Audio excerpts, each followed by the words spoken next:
Buenas tardes. Vamos a ver una tecnología que es muy importante desde el punto de vista de la técnica. Hasta el año 48 no existía ningún sistema de desalación que pudiera utilizarse con agua salobre. Los únicos sistemas existentes, o el único sistema, mejor dicho, a nivel industrial era el sistema de evaporación. El sistema de evaporación es un sistema muy antiguo, se utiliza desde hace muchos siglos, con sistemas más o menos arcaicos. Por ejemplo, en el siglo XIX ya había muchas instalaciones en desiertos, por ejemplo, en Atacama, en Chile, en Oriente Medio. El problema es que el sistema de desalación, aparte de necesitar mucha energía, normalmente entre 30 y 40 kilovatios por metro cúbico producido, solo sirve para agua de mar. O sea, no se puede aplicar a agua salobre, porque los que sepáis algo de química, sabéis que las aguas salobres son ricas en bicarbonatos y calcio, y las sales de calcio en general, carbonatos y sulfatos, tienen una solubilidad inversa, que dice que a medida que se aumenta la temperatura, disminuye su solubilidad, cosa que es al revés del resto de las sales, que al aumentar la temperatura mejora su solubilidad. Luego, cuando un agua se calienta, es más propensa a que precipiten las sales de calcio. Entonces, hacía falta un sistema que se pudiera utilizar con aguas salobres. El primero que se inventó, como repito, en el año 48, fue la electrodiálisis. Entonces, vamos a ver, es un sistema de membranas, y hoy día solo tenemos, otra vez, tres sistemas para desalar agua. Tenemos la evaporación, que solo sirve para aguas de mar. Tenemos la electrodiálisis, que vale para ambas, aunque solo se utiliza con aguas salobres por el tema de que el costo en agua de mar es muy elevado. Y luego tenéis otro sistema que creo que ya habéis dado o daréis, que es el sistema de ósmosis inversa. O sea, que son los únicos tres sistemas que existen hoy día, de momento, para desalar agua, bien sea de mar o bien sea salobre. Vamos entonces hoy a ver los fundamentos de la electrodiálisis. ¿Qué significa electrodiálisis? Pues es un proceso, como veis ahí en la pantalla, que es una separación electroquímica, donde los iones presentes en el agua son transferidos por mediación de un campo eléctrico a través de membranas. Desde el punto de vista semántico, el único sistema de desalación que existe es electrodiálisis. Ya veis por qué. Se dice que, yo he dicho ahora, acabo de decir que hay tres sistemas de desalación: evaporación, ósmosis y electrodiálisis. Pero desde el punto de vista semántico no es verdad, ni tampoco desde el punto de vista práctico real. El único sistema real de separación es la electrodiálisis. Ya veremos, si acaso, al final de la clase, cuando ya hayamos visto este tema, y podéis comprender por qué realmente el único sistema que es capaz de extraer sal de un agua es la electrodiálisis. Los otros sistemas lo que hacen lo contrario, extraen agua de un fluido. Por tanto, digamos, lo que se puede hacer con ellos es diferente. En temas industriales ya veréis que solamente se puede utilizar la electrodiálisis, no se puede utilizar ósmosis ni evaporación para hacer ciertas cosas. Luego lo veremos. Desde el punto de vista elemental y práctico, un sistema de electrodiálisis es una especie de tubería mágica donde yo introduzco agua y una vez que ese agua entra en la tubería, los iones presentes de las sales empiezan a escaparse, empiezan a marcharse, empiezan a moverse, atraviesan las paredes de la tubería, de forma que al final, cuando el agua sale de esa tubería, el agua está exenta de sales. Las he ido perdiendo por el camino. Es un sistema de desalación puro, o sea, yo extraigo las sales del fluido. Lógicamente, si yo extraigo las sales del fluido, esas sales tendrán que ir a algún sitio. Luego, ya estamos viendo que en un sistema de electrodiálisis necesitaré dos flujos. Necesitaré el flujo que voy a tratar, que es el que va a perder las sales, y necesitaré algo, que es otro flujo, lógicamente, que sea el que me recoja esas sales que ha perdido el fluido que voy a tratar.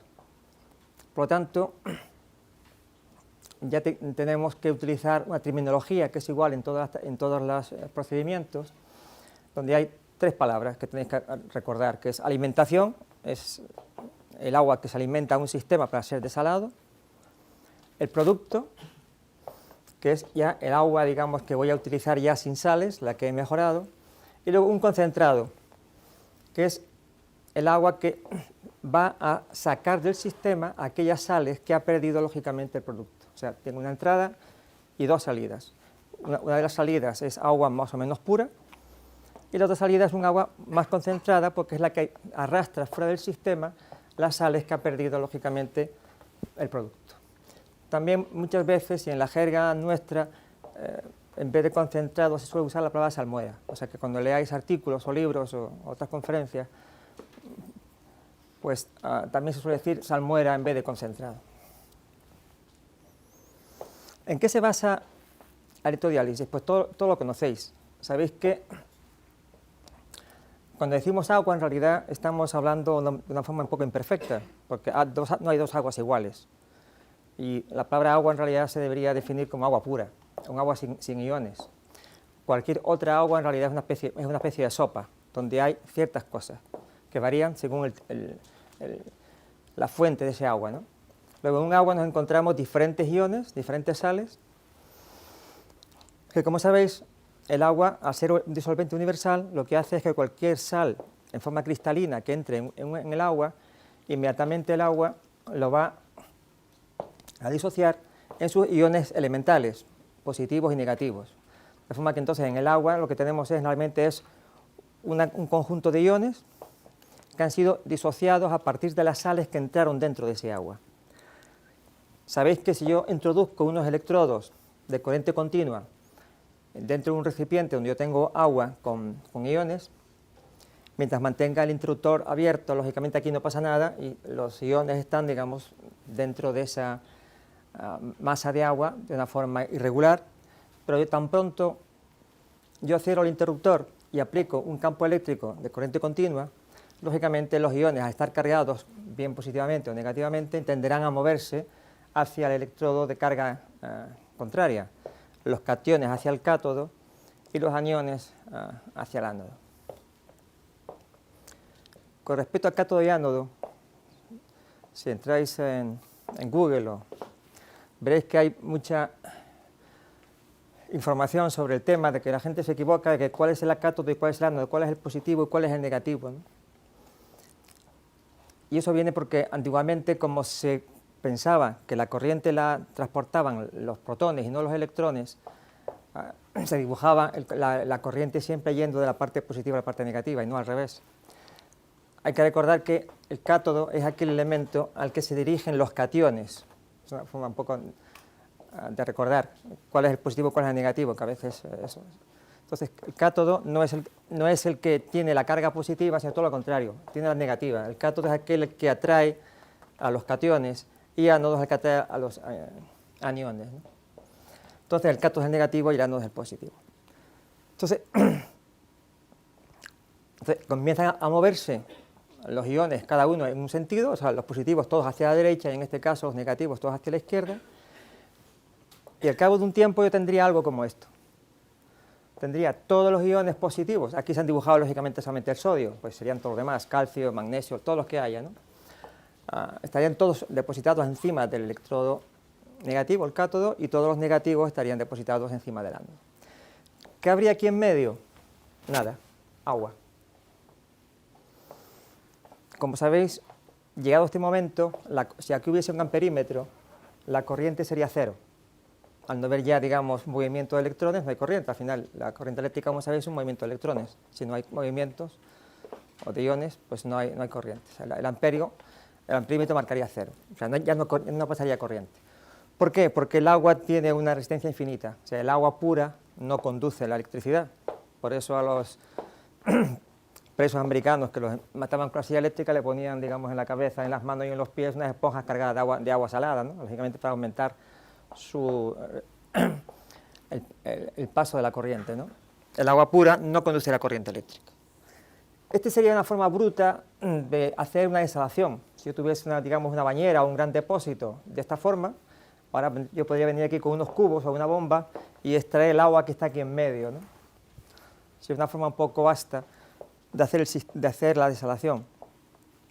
Lógicamente, desde el punto de vista industrial no tiene mucho interés, primero porque esto tarda mucho tiempo. O sea, el proceso, sobre todo si las distancias son grandes entre los dos electrodos, tardaría muchas horas en que todos los iones se hubieran movido hacia un lado o hacia otro.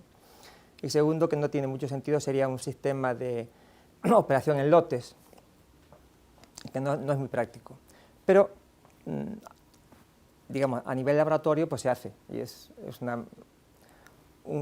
una clase interesante, ¿no? Entonces, como esto no nos vale de mucho, pues hacemos una pequeña modificación en ese mismo depósito. En vez de dejar simplemente el agua y los electrodos, ahora introducimos algo nuevo. Introducimos membranas. ¿Qué es una membrana? Pues una membrana, pues, como sabéis, no es más que es una lámina de algo, de un material normalmente de tipo orgánico, que suelen ser flexibles. Y entonces yo en este recipiente ahora meto una serie de membranas y las meto de dos tipos. Una que voy a llamar membrana aniónica, con la letra A, y otra que voy a llamar membrana catiónica, con la letra C. Y entonces estas membranas yo le voy a dar unas ciertas propiedades. La primera propiedad es que estas membranas son impermeables, o sea que el agua no puede pasar a través de ellas. Por lo tanto, al hacer yo esa distribución de membranas, lo que he hecho es una compartimentación, una especie de submarino. Está todo compartimentado. Donde había antes un solo recipiente, pues ahora tengo una gran cantidad de recipientes independientes uno del otro, puesto que estos son paredes que no dejan pasar el agua de un lado a otro, por lo tanto yo ahora tengo una cantidad elevada de compartimentos. Esa es la primera propiedad de esas membranas, que son impermeables. La segunda propiedad es que dejan pasar a través de esa membrana los iones. O sea que no puede pasar el agua, pero sí pueden pasar los iones a través de esa membrana. Es la propiedad que tiene. Pero las tengo de dos tipos. Tengo membranas que solamente dejan pasar iones positivos y van a rechazar los negativos. Y tengo membranas que solo dejan pasar iones negativos y van a dejar pasar los positivos. Entonces, eso es importante recordar. Primero, que son impermeables, el agua no puede pasar. Y segundo, que solamente dejan pasar a un tipo de ion, bien positivo o bien negativo. Si son positivos, le llamo membrana catiónica, y si son negativos, le llaman membrana aniónica.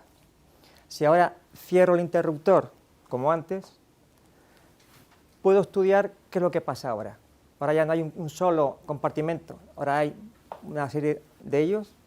Normalmente en la práctica suele haber de 1000 a 1200 compartimentos en la práctica, ya veremos. O sea, eso. Y podemos elegir cualquiera de ellos para ver un poco qué es lo que pasa cuando la corriente ha sido aplicada.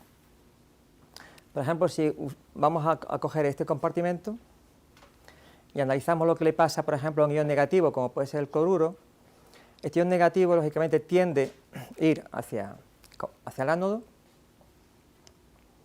empieza a moverse y cuando se encuentra esta membrana, que es aniónica, la aniónica deja pasar los iones negativos. Luego este ion cloruro no tiene inconveniente. Este puede pasar a través de la membrana, se sigue moviendo, pero cuando llega a la siguiente, que es catiónica, esta catiónica no la va a dejar pasar, porque esta solo deja pasar los positivos y eres negativo. Por lo tanto, lo que va a hacer este ion cloruro, igual que le ocurre a este que está aquí, es que una vez que llega, este no lo deja pasar y lo rechaza. Con lo cual se acabó el viaje de este ion. Este ion lo único que ha hecho es pasar de este compartimento al siguiente. Una vez que llega aquí ya no puede salir, se queda ahí, digamos, ya permanentemente. No puede volver para atrás, puesto que siempre tiende a ir hacia la izquierda, lógicamente. Si analizamos ahora a uno positivo, como puede ser este sodio, empezará a moverse hacia la derecha en busca del cátodo, que es negativo. Se encuentra primeramente una membrana catiónica y por tanto sí puede pasar a través de ella, y cuando sigue su recorrido hasta la siguiente, que es una aniónica, aquí le pasó lo mismo que al cloruro antes. O sea, esta membrana solo deja pasar a los positivos, perdón, a los negativos, él es positivo, no puede pasar. Luego choca y es devuelto. Por lo tanto, en este compartimento que antes tenía una serie de iones, con el tiempo este se ha escapado hacia la derecha y este se ha escapado para la izquierda, con lo cual aquí ahora mismo yo no tengo nada. Ese compartimento se queda vacío de iones, hay agua pura. Los compartimentos laterales, como puede ser este o este, que se llaman compartimentos trampa, pues ¿qué ocurre aquí? Aquí los iones que ya estaban dentro, los que estaban dentro anteriormente, igual que estos, pues no pueden salir. O sea, este se encuentra ya de entrada a la membrana puesta al revés, y el sodio se encuentra también en la membrana puesta al revés, luego no puede salir. Pero a su vez le están llegando iones de los compartimentos laterales. Por la derecha le están llegando iones negativos y por la izquierda le están llegando iones positivos. Quiere decir que el resultado neto es que en este compartimento ha perdido todos sus iones y este, aparte de los que tenía, ahora tiene más, que son los que le han venido de los compartimentos laterales. Como el número de compartimentos que hay de este tipo y de este tipo, los trampas y los normales, es el mismo, porque se va alternando, tengo AC, AC, AC, quiere decir que en la mitad de los compartimentos de este sistema, que sería este, aquel y aquel, se han vaciado de iones, se ha quedado agua pura, y en la otra mitad, que sería este compartimento, el siguiente, este de aquí y este de aquí, ha aumentado su concentración. O sea, sus iones no han podido salir y encima han recibido iones de los compartimentos laterales. La concentración de estos iones sería el doble ahora que antes. O sea, en este compartimento, en los compartimentos de concentración, en los compartimentos trampa, tenemos ahora una cantidad de iones doble que antes, puesto que el número de compartimentos, tanto de desalación como de concentración, son iguales.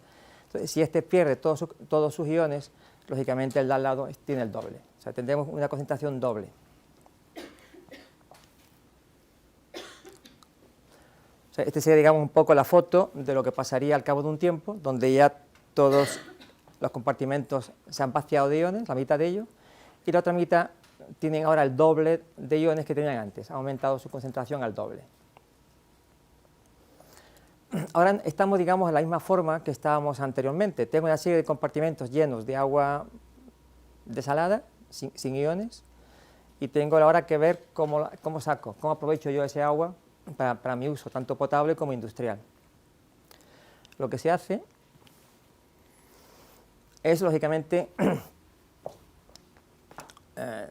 si quiero usar un sistema industrial, que son sistemas en serie, en continuo, o sea, tengo que alimentar continuamente ese depósito, pues lo que tengo que hacer es alimentar con agua todos los compartimentos, lo alimento. Como yo sé que la mitad de ellos son compartimentos que van a perder sus iones y se van a desalar, y voy a obtener un producto, pues lo que tengo que hacer es unir de alguna forma este compartimento de salida con el siguiente, que es este, y recolectar ese agua ya como producto, agua ya desalada, sin sales.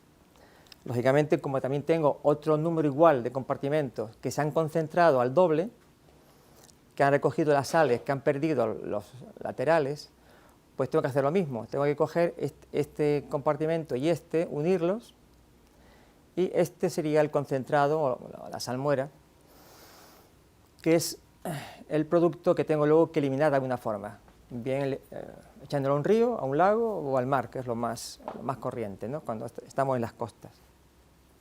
Entonces ya tengo un sistema que trabaja en continuo, ya no es el sistema aquel de laboratorio donde yo hacía la separación sin membranas y entonces sacaba el agua que estaba en medio. Ahora simplemente tengo un sistema en continuo que trabaja en continuo, de forma que yo estoy alimentando con agua este conjunto y estoy obteniendo de forma continua un cierto caudal de agua ya sin sales, desalado, y otro volumen de agua cargado de sales, en este caso el doble, que es el concentrado. Este proceso en sí, que funciona lógicamente, tiene un grave inconveniente, y es que la recuperación del sistema es solamente el 50%. Se llama recuperación de un sistema en desalación al porcentaje de agua que yo obtengo a partir de la alimentación. Es decir, que si yo tengo 100 metros cúbicos de entrada, como el número de compartimentos es igual en lo de desalación que lo de concentración, lógicamente yo aquí como producto solo puedo obtener un 50% del caudal de entrada. Si meto 1000 metros cúbicos, obtendré 500 metros cúbicos como producto y 500 metros cúbicos como salmuera. Como en la tecnología lo importante es el costo, lo que yo no puedo es todo el costo de la instalación aplicarse solamente a un 50% de recuperación. Entonces, desde el punto de vista económico, a mí me interesa que este volumen de agua sea el mayor posible. ¿Cuál es el mayor posible? Pues el mayor posible no depende del sistema, el mayor posible depende del agua. O sea, la composición química del agua es la que me dicta a mí cuál es el porcentaje máximo de recuperación que yo puedo sacar de cualquier sistema. Esto es común tanto para litrodiálisis, ósmosis inversa o evaporación. ¿Por qué? Porque si yo lo que estoy haciendo es concentrando un agua que tenía una cierta calidad, pero que yo la estoy concentrando porque le estoy añadiendo más sales, ¿hasta cuándo puedo yo seguir añadiendo sales? Pues como sabéis, puedo concentrar un fluido hasta el punto en que cualquiera de las sales presentes alcanza su límite de solubilidad. Supongo que todos ustedes ya conocerán lo que es el límite de solubilidad y cómo se calcula y cuáles son las clases que hay. Pues entonces, yo sacar aquí un 50%, un 60%, un 70%, un 80%, incluso un 95% de recuperación, o sea, aprovechar el 95% del agua de entrada, va a depender simplemente no del sistema, que puede hacer cualquier cosa, pero va a depender de cuál es la química del agua. Si es un agua que tiene, por ejemplo, poco calcio, pues podré sacar un porcentaje de recuperación mucho más elevado que si es un agua que tiene un nivel de calcio muy elevado. Como sabéis, las sales cálcicas son las que son más sensibles a producir incrustaciones. Entonces, como este sistema solo me permite un 50% de recuperación, y yo quiero tener 60, 70, 80, 95 si es posible, está claro que yo tengo que cambiar este sistema. No me vale para, digamos, obtener un sistema económico. Entonces, hay que hacer algún cambio. Entonces, el cambio, más o menos, lo podéis intuir. Yo aquí estoy haciendo algo, digamos, equivocado. Yo estoy metiendo el agua de alimentación donde me interesa, que es en este compartimento y en este, que son de desalación, pero también lo estoy metiendo en estos compartimentos que yo sé que es un agua que se va a tirar. Luego, de la misma forma que aquí yo a la salida he unido solamente aquellos compartimentos que me interesan, pues tengo que hacer algo aquí para no meter agua también en el compartimento que no me interesa, porque yo sé que cualquier agua que yo meta aquí la voy a tirar. Luego tengo que hacer un pequeño cambio en el diseño. Y bueno, lo que hago es lo mismo que hacía en la salida. Ahora cojo y, como veis, el agua de alimentación solamente lo meto donde me interesa. ¿Qué me interesa? Aquellos compartimentos que son de desalación, o sea, que van a perder los iones, que sería este de aquí, digamos el 2, el 4, el 6 y así sucesivamente hasta 1000 o 1200, ¿no? O sea que meto el agua de alimentación, lógicamente no me interesa. Entonces yo tengo ahora, el agua de alimentación me va a entrar a este compartimento, a este y a este, va a perder sus sales, va a salir aquí uno, como antes, los 3 compartimentos que son de desalación, yo tengo un producto. Si no metiese agua en los otros compartimentos, tendría un 100% de recuperación. Todo el agua que meto va solamente a los compartimentos de desalación, entonces en teoría este caudal sería igual que este y tendría un 100% de recuperación. Como eso no es posible, puesto que yo necesito una cierta cantidad de agua para llevarme las sales que han perdido estos 3 compartimentos, pues lógicamente tengo que inyectar agua a este sistema. Pero en vez de meterlo como antes, que lo hacía con la misma agua de alimentación, alimentaba a todos los compartimentos, ahora no lo hago así. Lo que hago es, introduzco una novedad en el sistema. Introduzco una bomba y establezco un bucle de recirculación. Quiere decir que el agua que va a entrar por los compartimentos de concentración no es un agua nueva, no es un agua fresca que yo utilizo de aquí, sino es un agua que está dando vueltas, o sea, está en un bucle cerrado. Digamos que en teoría es la misma, que la voy utilizando, puesto que es la misma agua que estoy dando vueltas. Como sabéis, en un bucle de recirculación no puede funcionar durante mucho tiempo, porque si yo empiezo a funcionar en el tiempo cero y este agua está circulando, está entrando en los compartimentos de concentración, va recibiendo sales y si sale lo vuelvo a bombear y la vuelvo a meter y así voy aumentando el tiempo en que esto sucede, ¿qué ocurre? La concentración de este bucle empieza a aumentar y aumenta de una forma lineal en el tiempo sin parar, o sea, ya no tiene límite. Si la concentración de este bucle llega en un punto determinado a que alguna de las sales presentes alcanza su nivel de saturación, empezaría a tener incrustaciones de la sal, normalmente suele ser, como sabéis, carbonato cálcico o sulfato cálcico, y entonces el sistema se arruina, o sea, todas las tuberías, los compartimentos de membranas y la bomba se llenarían de sal, la que sea, carbonato cálcico, sulfato cálcico, y el sistema se para. Por lo tanto, un bucle en ciclo cerrado no puede funcionar sin una ayuda externa. ¿Y cuál es la ayuda externa? Pues que yo tengo que hacer una inyección de agua fresca en ese bucle, y para mantener el caudal constante, lógicamente, tengo que tener una descarga. Entonces, cualquier bucle en ciclo cerrado lo que tiene es, lógicamente, una bomba, un sistema en bucles, pero a la fuerza lleva una inyección de agua externa, que es lo que se llama aportación. En inglés, si veis libros, se llama make-up. Entonces, esa aportación es la que introduce dentro de este bucle una cantidad de agua fresca al objeto de evitar que la concentración de este sistema siga aumentando hasta el infinito. O sea, lo que hago yo es parar. Yo paro, digamos, la concentración de este bucle en el punto que a mí me interesa. ¿Cómo se para? Pues se para porque estás añadiendo agua fresca con poca conductividad, o sea, la conductividad de este agua o la cantidad de sales que tiene este agua, lógicamente es menor que la que hay en el bucle, que aquí está concentrado, y estáis tirando fuera del sistema una cierta cantidad, que es lo que se llama el rechazo. Esto aquí en inglés es waste o blowdown, y en español es el rechazo, o sea, estáis rechazando una parte del agua del bucle. Si os dais cuenta, aquí hay un balance de masas. Hay un balance de masas en cuanto a caudal de agua y hay un balance de masas en cuanto a cantidad de sales. Lógicamente, como esto es un bucle cerrado, el volumen es fijo. El caudal de agua que estáis inyectando aquí como aportación al bucle tiene que ser el mismo que el caudal de agua que sale del bucle. Luego, este caudal de aportación es siempre igual al caudal de rechazo.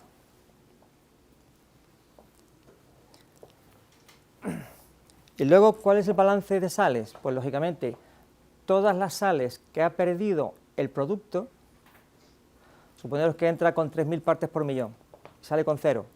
Esas 3.000 partes por millón han pasado, lógicamente, aquí. Luego, el balance de masa es que la cantidad de sales que ha perdido el producto, digamos 3.000 partes por millón, tienen que salir por aquí. De esa forma, el bucle se mantiene todo el tiempo con una concentración fija, que no varía, es constante. Lo que sí yo puedo hacer es regular cuál es la concentración de ese bucle. Vamos a ir a un caso extremo. El caso extremo es que este caudal es 0. Si este caudal es 0, yo no aporto nada al bucle, por aquí tampoco sale nada. Entonces la concentración de este bucle comienza a aumentar de forma lineal hasta el infinito, ¿no? No hasta el infinito, pero hasta el punto en que ya, digamos, tengo una incrustación. Ese es un caso extremo. Otro caso, ya en el extremo contrario, sería que yo aportase aquí una cantidad de agua muy grande, igual que la que estaba aportando, digamos, a los bucles, a los compartimentos de desalación. En ese caso, la concentración de este bucle sería muy baja, puesto que prácticamente al haber un caudal muy elevado de agua, la concentración de sales no puede ser muy grande. No sé, aquí hay algo para escribir, no sé, no tengo... sí.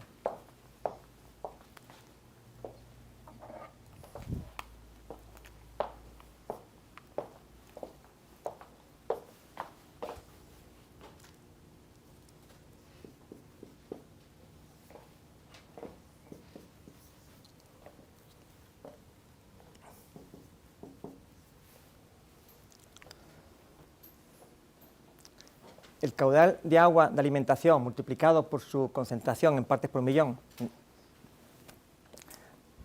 esto es lo que pierde el agua.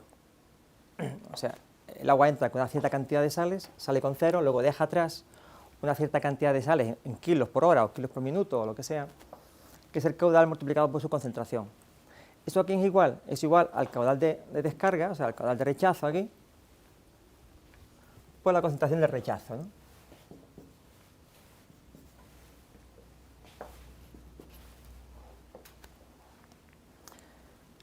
Como esta cantidad es fija, esto es una constante, es una constante porque este sistema tiene un caudal de alimentación fijo. Y las sales que trae son fijas, el agua no va a cambiar de calidad. Y el producto tiene también una calidad fija, digamos que es cero, pues todas sus sales han quedado atrás. Luego, como esta cantidad de agua de aportación es fija, y la concentración del agua de aportación también es fija, pues esto es una constante. Entonces, esta constante es igual al caudal de rechazo multiplicado por la concentración del rechazo. Quiere decir que si este caudal es pequeño, para que se mantenga la constante, la concentración tiene que ser grande. Luego, entre menos caudal de agua introduzca yo en el bucle, mayor va a ser la concentración esta, que es la misma que tenemos dentro del bucle, ¿no? Me va a subir. Por el contrario, si yo aumento el caudal de agua que aporto por aquí al bucle, para que se mantenga la constante, la conductividad de la salmuera o del rechazo me tiene que bajar. Por lo tanto, yo puedo regular la concentración de este bucle a voluntad simplemente jugando con el caudal de aporte al bucle. ¿Y qué caudal es ese? Pues lógicamente antes se hacía a mano, hoy día tenemos la suerte de que en internet tenéis toda clase de programas gratuitos donde metiendo un análisis de agua el programa te dice cuáles son los límites de solubilidad de cualquiera de las sales presentes en ese agua. Y tú puedes saber cuál es el límite al que puedes llegar. Por lo tanto, una vez que tú sabes cuál es el límite al que tú puedes llegar, tú puedes concentrar justo hasta un poco antes de cualquiera de los límites de saturación de esas sales. ¿Cuál de ellos? Lógicamente el más cercano. Si vosotros estáis viendo que el sulfato cálcico tiene una solubilidad, por ejemplo, del 90% y el sulfato de bario pues, tiene del 70%, pues ese sulfato de bario, al tenerlo más cerca, el que tiene, digamos, el límite de concentración. Por tanto,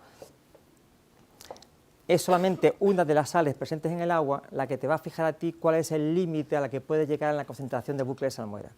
Y entonces, una vez sabiendo cuál es la concentración a la que puedes llegar, es ya muy fácil calcular cuál es el caudal de agua que tienes tú que aportar al sistema para mantener este bucle justo, constantemente, en una forma estable, sin riesgo de que tengas tú una incrustación. ¿Eso ha quedado claro o es algo complicado de ver? ¿Nunca habéis trabajado con bucles en vuestra carrera, en hidráulica? Yo entiendo que realmente al principio puede ser algo complicado, pero si os fijáis aquí, hay un aporte de sales al sistema. El sistema de momento es solamente estos compartimentos de concentración, están en bucle cerrado. Hay un aporte de sales que le están metiendo en este sistema. ¿Quién le mete esas sales? El producto que sale sin sales porque las ha perdido. Por lo tanto, yo tengo que eliminar esas sales por aquí, de forma que las que entren sean iguales que las que salen. Pero estas sales que salen pueden salir con poco volumen de agua o con mucho volumen de agua. Si salen con mucho volumen de agua, lógicamente su conductividad será más baja. Si salen con poco volumen de agua, su conductividad será mucho más alta. Es como tener un vaso mediado de agua con una cierta cantidad de sal. Si le añades más agua, ese vaso, teniendo las mismas sales, al tener más agua, tiene una conductividad más baja. Y por el contrario, si tú le quitas agua, a pesar de que las sales son constantes, verás que el agua se concentra. Eso es más que un problema de concentraciones.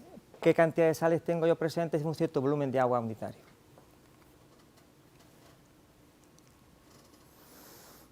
Vamos a ver ahora cuáles son los componentes básicos de lo que se llama una pila de membranas. El nombre de pila se le dio porque, lógicamente, igual que la pila eléctrica que se hizo en su día, una pila, como sabéis, es un apilamiento de placas, y en este caso tenemos un apilamiento de placas, tenemos una serie de membranas que van unas encima de las otras, apiladas, y es una pila, no es una pila eléctrica, pero es una pila de desalación.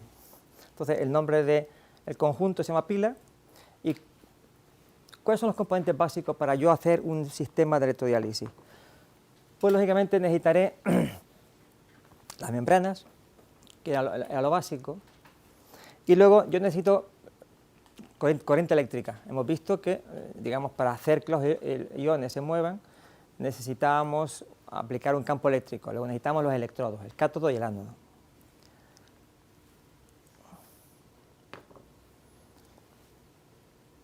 Para yo construir en el laboratorio la planta de electrodiálisis más pequeña, o sea, la pila más pequeña, yo necesitaría solamente lo que se llama un par de células. ¿Y qué es un par de células? Pues un par de células es simplemente dos membranas.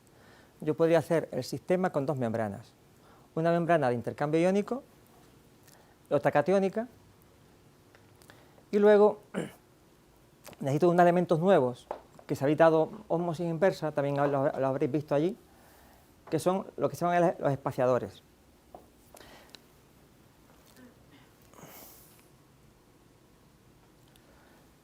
Yo aquí he hecho un dibujo donde las membranas aparecen separadas y el agua circula entre membranas. Por lo tanto, si yo utilizara solo membranas para hacer una pila, no podría ser, porque yo, si juntara las membranas una encima de otra, como las hojas de un libro, lógicamente no habría espacio entre ellas para que el agua pueda circular. Luego yo tengo que procurarme algún invento de forma de mantener estas membranas separadas una de la otra, de forma de tener un espacio en medio por la que el agua pueda circular. Los elementos que separan membranas en la tecnología de membranas, como puede ser microfiltración, ultrafiltración, nanofiltración, ósmosis inversa y electrodiálisis, se llaman espaciadores, que lo veremos ahora. Eso sería, digamos, los elementos básicos para hacer yo una pila de electrodiálisis que funcionara en el laboratorio. Simplemente un par de células sería una membrana catiónica, por ejemplo, un espaciador, es un elemento plástico que separa esta membrana de la siguiente, tendría una aniónica, tendría otro espaciador. Aquí ya tengo ya dos pasos.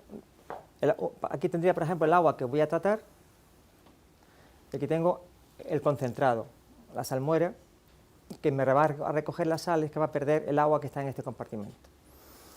Lógicamente, a este conjunto de par de células luego le harían falta los electrodos, al objeto de crear el campo eléctrico, pero en principio con estos cuatro elementos, o sea, dos membranas que son distintas, una catiónica y una aniónica, y dos espaciadores que son iguales, ya tendría yo, digamos, el elemento más pequeño que se pudiera fabricar y que pudiera, lógicamente, trabajar, ¿no?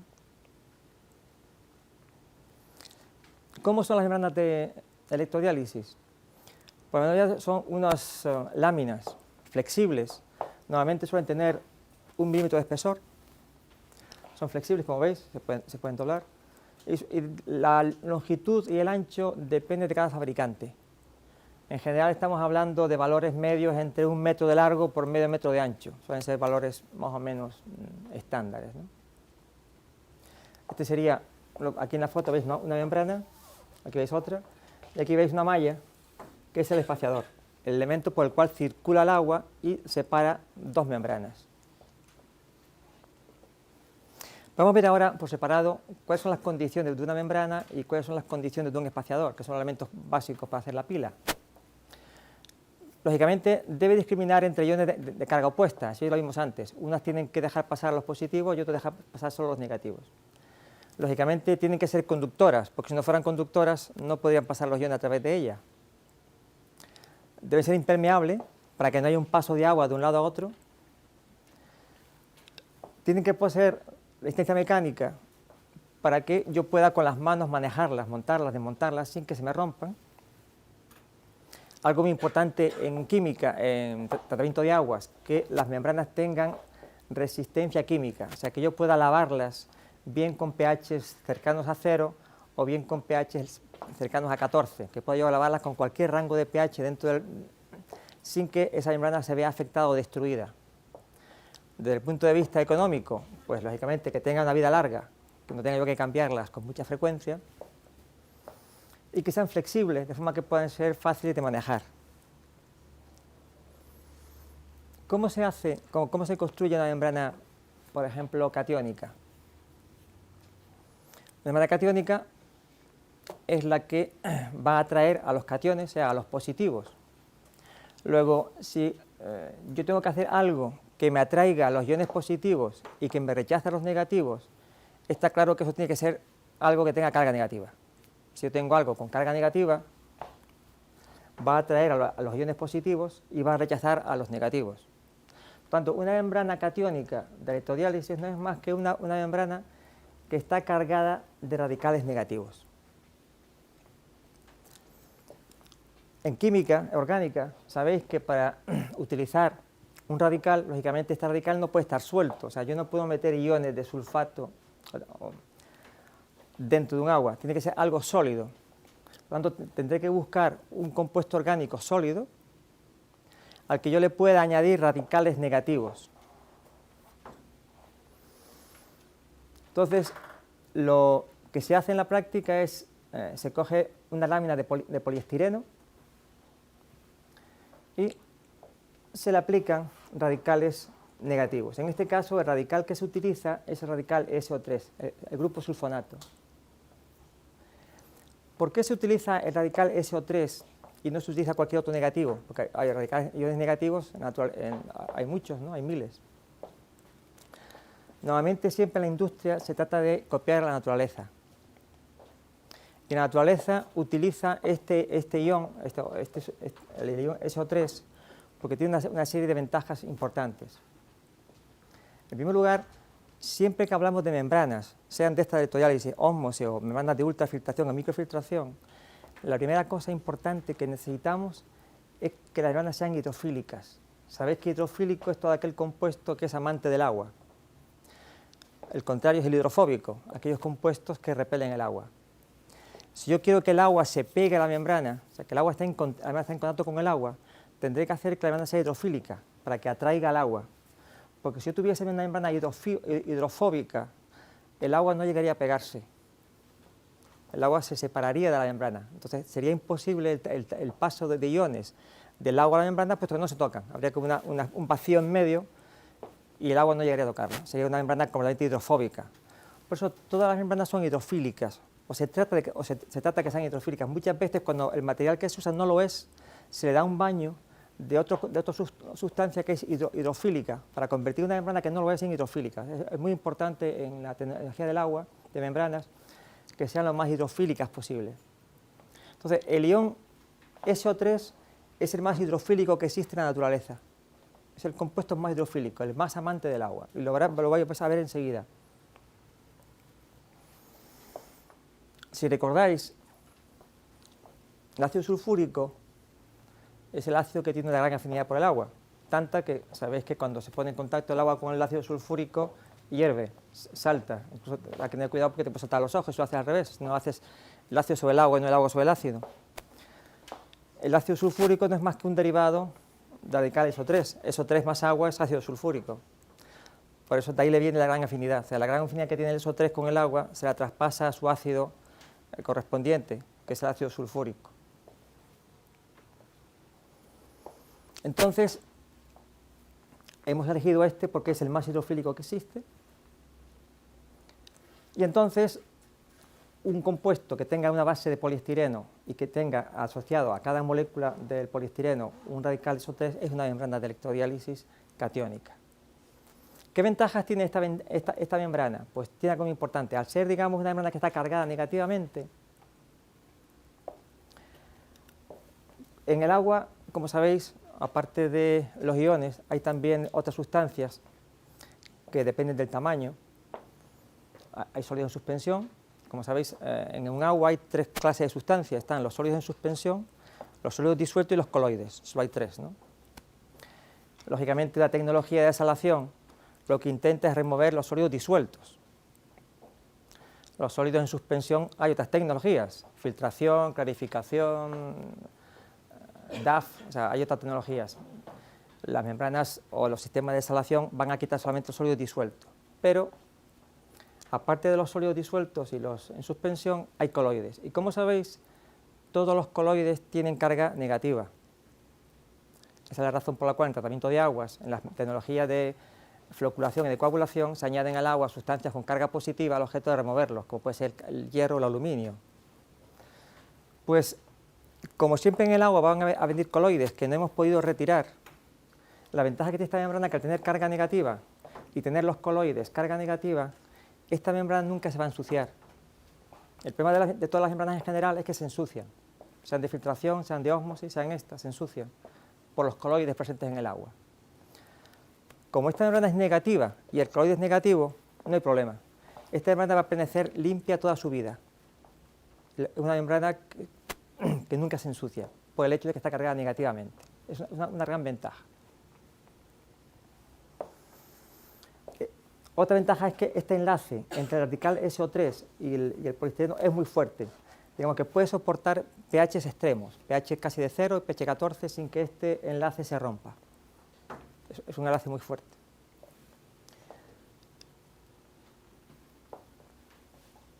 ¿Por qué se ha cogido este ion? Simplemente porque la naturaleza hace lo mismo. En todos los seres vivientes, cuando hay un conducto que conduce algo, sea sangre, sea cualquier otro, linfa o cualquier otro compuesto, los conductos están revestidos interiormente de ciertas sustancias, que en el caso de los conductos de sangre es la heparina. ¿Y qué es la heparina o cualquier otra sustancia que están dentro de los conductos de los seres vivientes? Pues son sustancias que tienen el radical SO3. ¿Por qué? Porque todos los compuestos indeseables de la sangre o de la linfa son también con carga negativa. O sea, tener carga negativa, si la tubería está interiormente revestida con un compuesto que tenga carga negativa, va a ser imposible que ese compuesto se adhiera a la pared interna del conducto, sea una vena de sangre, de linfa o en el caso de las plantas, pues los conductos que llevan la savia, ¿no? Por lo tanto, en un conducto que esté revestido, no es tan importante la cantidad de sustancias que haya, sino que toda la tubería esté revestida. Si hay zonas de esa tubería o de la membrana que no tienen ese revestimiento, no tienen carga negativa, pues habrá un hueco para que esas sustancias se puedan depositar, ¿no? El caso típico de las que ocurren con los humanos y el colesterol y otras sustancias, ¿no? Se encuentra zonas de la vena en que no está protegido perfectamente. Por tanto, esta es una membrana que tiene, digamos, todas las ventajas en cuanto a ensuciamiento, en cuanto que es muy hidrofílica, tiene una gran resistencia química y es una membrana que dura toda la vida. O sea, esta membrana no hay que cambiarlas. En la tecnología de membranas de tratamiento de aguas siempre hay que cambiar membranas. Las membranas tienen una vida, sean de microfiltración, ultrafiltración, ósmosis, suele ser a veces corta, a veces meses, a veces años, pero nunca es infinita. Sin embargo, esta membrana tiene vida infinita. Estas membranas nunca se reponen. Una vez que se tienen en el sistema, duran toda la vida, no hay que cambiarlas nunca. Vamos a ver ahora las características de la membrana contraria, la membrana aniónica. La membrana aniónica es aquella que atrae a los aniones, a negativos. Luego necesito lo mismo, necesito una base sólida a la que yo añada un radical que tenga carga positiva. Normalmente el radical que se usa como carga positiva, en el caso de estas membranas, es el ion amonio cuaternario. A partir del amonio, pues se le aplican radicales CH3, por ejemplo, en este caso el trietilamonio, ¿no? ¿Cuál es el problema de esta membrana? Pues si dijimos todo lo bueno de la otra, esta que es la contraria, por lógica va a tener todo lo malo. En primer lugar, al tener carga positiva, quiere decir que todos los coloides que vengan con el agua, con carga negativa, se van a pegar. Es como un imán, un imán se va a pegar. Luego es una membrana que se ensucia muy rápidamente, hace de filtro. Todo lo que llegue con el agua, que no haya quitado antes en el pretratamiento, se va a depositar en la membrana. Y este radical que era tan fuerte en el otro caso, es mucho más débil. Este radical se rompe si la someto a la membrana a pH extremos. Luego, si se rompe, quiere decir que con el tiempo yo voy a empezar a romper estos enlaces, y este ion se va a ir con el agua. De forma que con el tiempo, donde tenía una membrana con un soporte de cloruro de polimetilcilo o cualquier otro plástico cargado positivamente, al ir perdiendo las cargas positivas, con el tiempo me encuentro una lámina de plástico que no tiene carga ninguna, es una lámina de plástico que no me sirve para nada, o sea, no hace el trabajo que debía hacer porque ha perdido sus cargas positivas, se le van yendo, ¿no? Entonces, por otro lado, como tiene la carga positiva, se va a ensuciar. Luego tiene dos problemas graves. Primero, la resistencia química es muy mala, esto se rompe con facilidad y pierde su carga positiva. Y segundo, se va a ensuciar. Luego esta membrana sufre un gran ensuciamiento. Digamos que toda la suciedad que no entró en la otra va a entrar en esta. Entonces, como hemos visto, la disposición de una pila de membranas, teníamos una serie de membranas que poníamos alternadamente catiónica, aniónica, catiónica, aniónica, así sucesivamente hasta 1200. Unos elementos que llamamos espaciadores, que son unos elementos que me mantienen separadas las membranas unas de otras para permitir el paso del agua a través de ellas, lógicamente. Y luego los electrodos que van en los extremos aplicando el campo eléctrico al sistema, ¿no? Entonces vamos a ver ahora, digamos, el trabajo de los espaciadores. Son los que conducen los flujos de agua, tanto el de alimentación como el de concentrado. Y a su vez hacen también algo muy importante. El diseño de esos espaciadores no es cualquier cosa, no es cualquier cosa que pongamos ahí que haga paso. Esos espaciadores llevan unos diseños bastante sofisticados, puesto que tienen que producir turbulencia. O sea, no pueden permitirse un régimen laminar. Tenemos que tener dentro de los espaciadores un régimen turbulento. Luego ya veremos por qué estamos obligados a tener un régimen turbulento.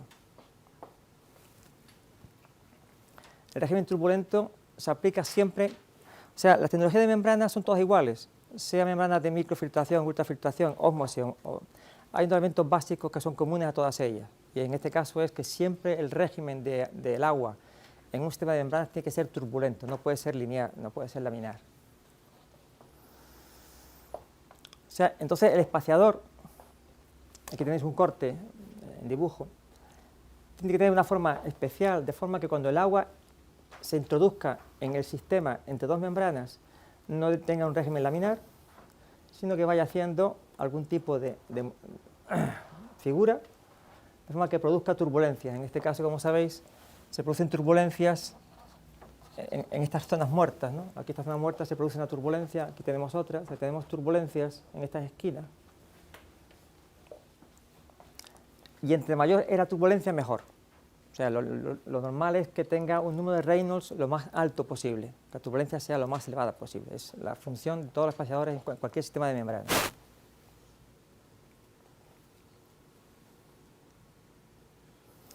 Por ejemplo, eso es un espaciador de una casa, donde luego veremos cómo funciona, pero aquí se ve que el agua cuando entra tiene que ir saltando encima de se encuentran unos obstáculos, de forma que el agua se ve obligada a hacer más o menos lo que hemos visto en el dibujo anterior. En este caso, pues el agua, lógicamente, tiene que recorrerse toda la superficie de la membrana, puesto que tenemos corriente en toda la superficie de la membrana y necesitamos transportar iones en toda la superficie de la membrana. Entonces el agua tiene que recorrer toda la superficie. Como la recorra, pues hay muchos métodos. Este es un método, se llama un método tortuoso, donde yo introduzco el agua va haciendo esto y va recorriendo la membrana hasta que vuelva a salir por aquí. Lógicamente yo tengo que darle un tiempo al agua para que pierda sus iones. La pérdida de iones no es inmediata, no se hace en un segundo, no es rápida. Tarda un tiempo, por tanto yo tengo que tener el agua dentro del campo eléctrico un cierto tiempo para que vaya perdiendo sus sales. Por eso el agua lo que hace es, con este sistema, darle un recorrido largo para que vaya, en este recorrido vaya perdiendo las sales, de forma que cuando ya esté llegando al final ya las haya perdido todas. De forma que cuando aquí entró cargado de sales y el agua saldría de aquí teóricamente sin sales, como agua destilada, ¿no? Por eso tengo que darle un cierto tiempo, no puedo meterla y sacarla rápidamente.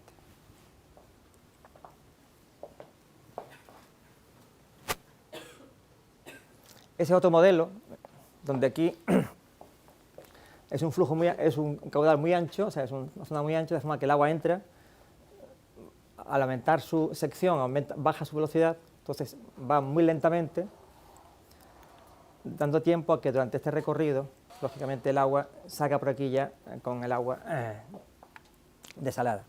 Lógicamente la calidad del agua dentro de un espaciador va cambiando. Cuando entra aquí, viene cargada con sales, vamos a suponer que sean 1000 partes por millón.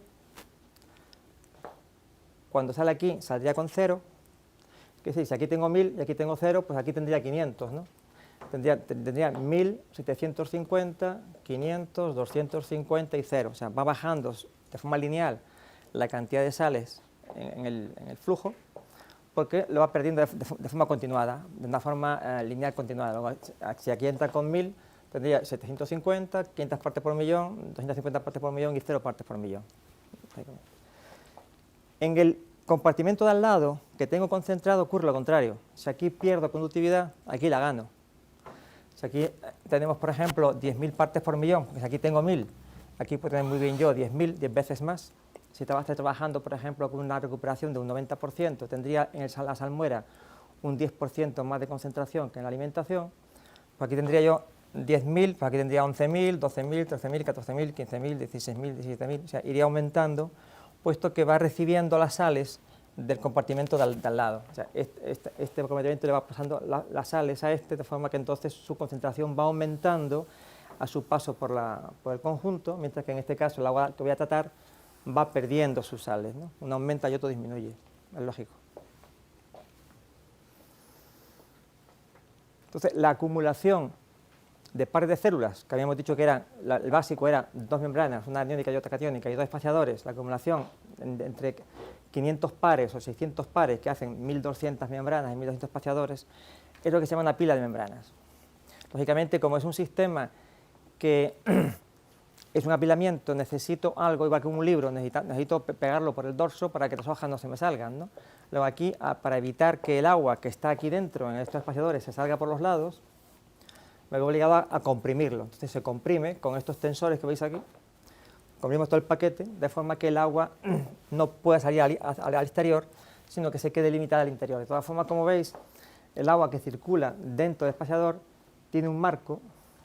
Este marco es que hace de sello, o sea, el agua nada más que circula, digamos, en la parte esta de la malla, de forma que para salir hacia el exterior tendría que salir el sello. Como todos los espaciadores tienen este sello, al tú comprimirlo, estás comprimiendo este sello contra la membrana y así sucesivamente con el resto de los elementos, de forma que es imposible, salvo que esté suelto, que no apriete los tornillos, ¿no? El agua no puede salir al exterior y tiene que mantenerse solamente dentro del interior. El agua no puede salir hacia afuera. Por eso tiene que ir comprimido con los tensores.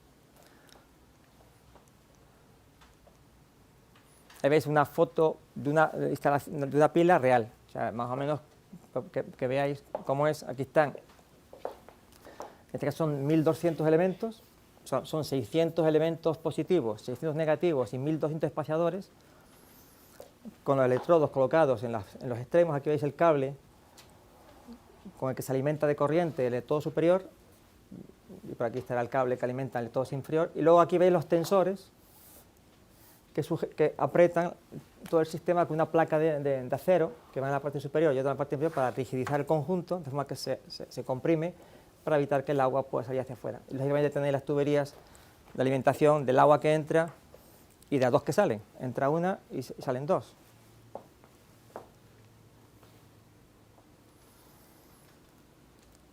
Aparte de las membranas, los espaciadores y los electrodos, hay otra parte diferenciada en el sistema de electrodiálisis, que es lo que se llama el compartimento de electrodos.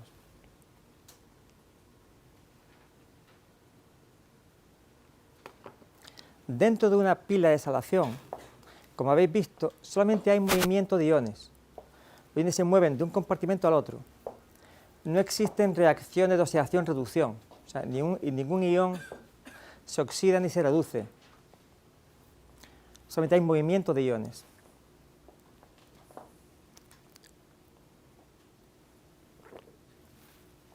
O sea, no hay ningún tipo de transformación, es solamente un movimiento. Sin embargo, como el electrodo tiene que estar en contacto con el agua, lógicamente, para que pueda transmitir su corriente al agua, y así vosotros sabéis que si hay electrodos, entonces si un agua está en contacto con un electrodo, sea positivo o sea negativo, ahí sí se producen ya reacciones de oxidación-reducción. ¿Por qué? Puesto que los electrodos lo que hacen es ceder o aceptar iones, ¿no? Y si cedes o aceptas iones, eso es una oxidación o es una reducción. Si cedes iones, te oxidas, y el que coge iones se reduce, ¿no? Es también es un error clásico de acordarse quién es el que se oxida y quién es el que se reduce. Siempre se oxida el que pierde algo. Un óxido de hierro, algo oxidado, es que ha perdido masa, ¿no? Está agujereado, ha perdido masa. Pues hay que acordar siempre que el que pierde algo es el que se oxida, luego el que pierde electrones se oxida. Si pierde electrones se hace positivo, ¿no es eso? Y el que gana algo engorda, se hace más grande. Ese es el que se reduce. Coge electrones, ¿no? Para acordarse. Por lo tanto, hemos dicho entonces que no hay ningún tipo de reacción de oxidación-reducción dentro de la pila, o sea, no se genera nada, nada se pierde, los iones son los mismos que eran antes, solo que cambiado de posición. Sin embargo, en contacto con los electrodos es diferente. ¿Qué ocurre cuando un agua está en contacto con un electrodo que está cargado positivamente o negativamente? Pues ocurren varias cosas. En el caso del ánodo, o sea, el positivo, cuando llega un tipo de ion como es el cloruro, que es negativo, lógicamente se va a acercar y va a unirse al electrodo, va a ceder, lógicamente, va a ceder sus electrones de más. Entonces, si los cede, se va a oxidar. ¿Y qué ocurre cuando se oxida el ion cloruro? Que se forma cloro en estado molecular, estado atómico, que es un gas. Luego lo que va a ocurrir es que el ion cloruro, que era un ion disuelto, en contacto con el electrodo se va a convertir en gas. Va a soltar los electrones que se había quedado de más cuando se disoció.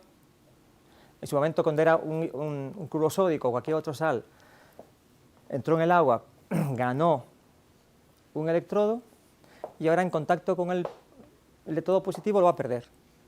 Y lo perder vuelve a su posición inicial, o sea, como molécula o como átomo aquí, una molécula diatómica, que es un gas. Luego se va a generar gas siempre en cualquier electrodo que sea con carga positiva en el ánodo. Tengo una generación continua de gas cloro. Igualmente, el agua, en contacto con los electrodos, en particular con el ánodo, también se disocia, y se disocia produciendo protones y oxígeno en forma de gas también. Luego, en el electrodo positivo tengo la generación de dos gases. Estoy generando oxígeno y estoy generando clorogas. Y a su vez estoy generando protones. Como sabéis, los protones es un ácido puro. Un ácido, por definición, es aquel compuesto que tenga protones, ¿no? Que tenga carga positiva, H positivos, ¿no? Los ácidos tienen el radical H, ¿no? ¿Qué quiere decir entonces que yo estoy generando a partir de agua protones? Quiere decir que estoy bajando el pH de ese agua. Luego, cualquier agua en contacto con un electrodo cargado positivamente, o sea, con un ánodo, tiene tres fenómenos. Primero, genera clorogas, genera oxígeno gas y baja su pH. Baja su pH porque estoy generando ácido. El H más es el ácido más fuerte de la naturaleza, es el pH 0, el pH más bajo que existe, ¿no? Luego el pH me va a bajar. Cuando en un agua baja el pH, ¿eso es bueno o es malo? Los químicos, bajar el pH de un agua es bueno o es malo desde el punto de vista de operaciones. Bajar el pH siempre es bueno, puesto que las sales normalmente se forman cuando el pH sube. Luego un agua que es ácida no tiene riesgo de incrustación, o si lo tiene más bajo que si no fuera ácida. Luego siempre en un agua es más segura desde el punto de vista de incrustación cuando su pH es bajo. Luego esto es bueno porque estoy generando ácido, estoy bajando el pH del agua en contacto con el ánodo y eso es algo que es beneficioso para el sistema. Como todo tiene su cara opuesta, ¿qué ocurre en el cátodo? En el cátodo la molécula de agua también se disocia, en este caso se genera hidrógeno otro gas también, generando otro gas, y estoy generando el radical OH. Como sabéis, el radical OH es el radical básico más fuerte de la naturaleza, pH 14, ¿no? Es la base pura. ¿Y esto qué va a hacer? Pues si es una base pura, es un pH alto, me va a subir el pH de este agua. Cualquier agua en contacto con un electrodo negativo va a subir su pH. Si bajar el pH era bueno, pues está claro que subir el pH es malo. Luego, todas las sales que son dependientes del pH, como puede ser, por ejemplo, el carbonato cálcico, van a incrustar, si el pH sube de un cierto punto, como sabéis. Luego, hay un riesgo importante de que el agua que está en contacto con un cátodo me forme incrustación. Y si en un sistema de desalación tenemos incrustación, el sistema está arruinado, sea el sistema que sea. Se forma incrustación, se obstruye todo el sistema, se llena de sal y aquello deja de funcionar. Se estropean las membranas, aquello se para. Entonces es algo que no se puede, digamos, permitir. Por lo tanto, aquí tenemos un peligro. El peligro es que hay una formación de iones OH en el agua que está en contacto con el cátodo. Lo veis aquí, formación de hidróxidos, hay un incremento del pH, el voltaje del electrodo aumenta debido a la obstrucción, disminuye el área efectiva donde pasa el agua debido a que está incrustado y entonces ya eso no se puede permitir. Luego tenemos que hacer algo en el diseño que me evite a mí que esta producción de base que la voy a tener siempre me pueda afectar y me pueda obstruir ese conjunto. Un electrodo pues, es simplemente una placa de titanio que está recubierta de platino o de niobio. Lógicamente, como sabéis, una placa que está sometida al contacto con el agua y con corriente se oxida y tendría una vida muy corta, muchas veces de días, si yo utilizo materiales no nobles, como puede ser una placa de acero. Por tanto, hay que usar materiales que sean resistentes a la oxidación. Entonces, como hacerlo todo de platino sería muy caro, lo que se hace es que se utiliza un material que es bastante resistente a la oxidación, como es el titanio, y lo que se hace es que se le aplica una capa de platino o de niobio en la parte superior, en la parte en contacto con el agua, de forma que tiene la parte trasera es titanio y la parte frontal que está en contacto con el agua es platino o niobio, de forma que un electrodo puede durar de esta forma entre 1 y 3 años, dependiendo de la cantidad de amperios que vaya a suministrar.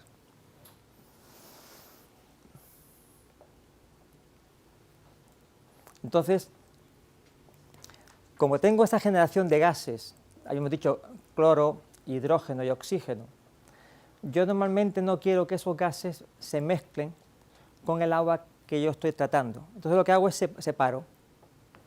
En los dos espaciadores extremos de la pila, o sea, el primero de abajo y el primero de arriba, los que están en contacto con el electrodo, o sea, tengo el electrodo, como siempre, para que el agua pase por el electrodo necesito un espaciador, tengo un espaciador pegado al electrodo, que es donde va a pasar el agua, y tengo la primera membrana, que puede ser positiva o puede ser negativa, tengo la primera. En este compartimento yo no meto el agua normal, digamos, el agua que meto en el resto de los 600 o 1200 siguientes, sino llevo un flujo aparte, separado. Lo llevo separado simplemente para sacarlo también separado, de forma que los gases que se van a generar durante el paso del agua por este electrodo, yo los saque aparte del producto de la pila. Hay veces donde no se hace eso, se aprovecha. ¿Por qué se aprovecha? Porque fijaros que hemos dicho que estamos generando cloro a partir de los cloruros. Si el agua es para uso potable, para la población, a esa agua por ley hay que echarle cloro, hay que clorarla antes de pasar a la distribución. Por lo tanto, si yo estoy generando cloro en este compartimento, yo me ahorro, además es un cloro gratis, digamos, la genero gratis. Entonces, si yo en vez de separar mantengo unido este flujo de este espaciador con el resto, el cloro que a mí produzco aquí, al salir, se mezcla con el resto del agua, pues lógicamente el caudal total es el caudal que sale de los 600 compartimentos. Entonces ya tengo el agua clorada y ya me ahorro, digamos, el tener que clorarla a posteriori. Sin embargo, si el uso de ese agua no es potable, es industrial o cualquier otro uso, donde no quiero que el agua se me clore, es por lo que entonces normalmente de forma estándar este caudal viene separado aparte, de forma que aquí tengo un caudal de agua muy pequeño que entra aparte y sale aparte, luego se tira aparte también para que no entre en contacto con el agua del producto que he tratado.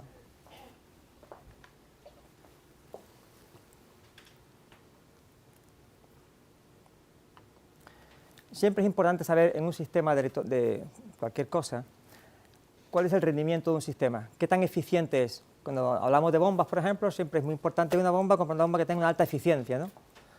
Y hay fórmulas que te lo pueden calcular. En cualquier sistema es importante saberlo. Aquí, ¿cómo podemos nosotros saber lo eficiente que es un sistema? Porque yo estoy metiendo en este sistema corriente eléctrica, amperios, que me cuestan dinero. Entonces yo meto una cantidad de amperios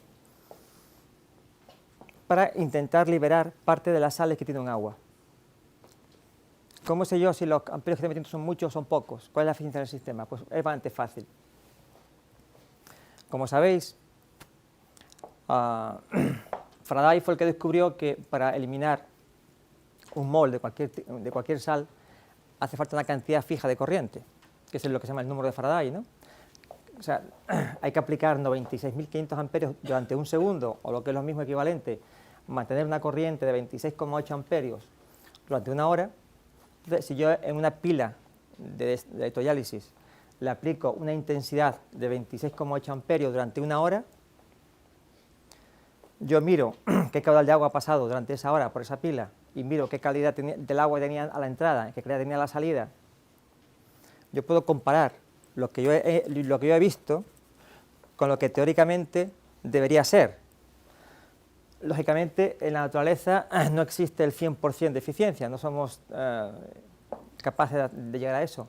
Entonces, yo sé que si yo aplico 26,8 amperios hora a una pila, no voy a sacar un mol de sal. Sacaré 0,9, 0,8, 0,7, 0,95, pues nunca un mol, sacaré menos. ¿Pero cuánto estoy sacando?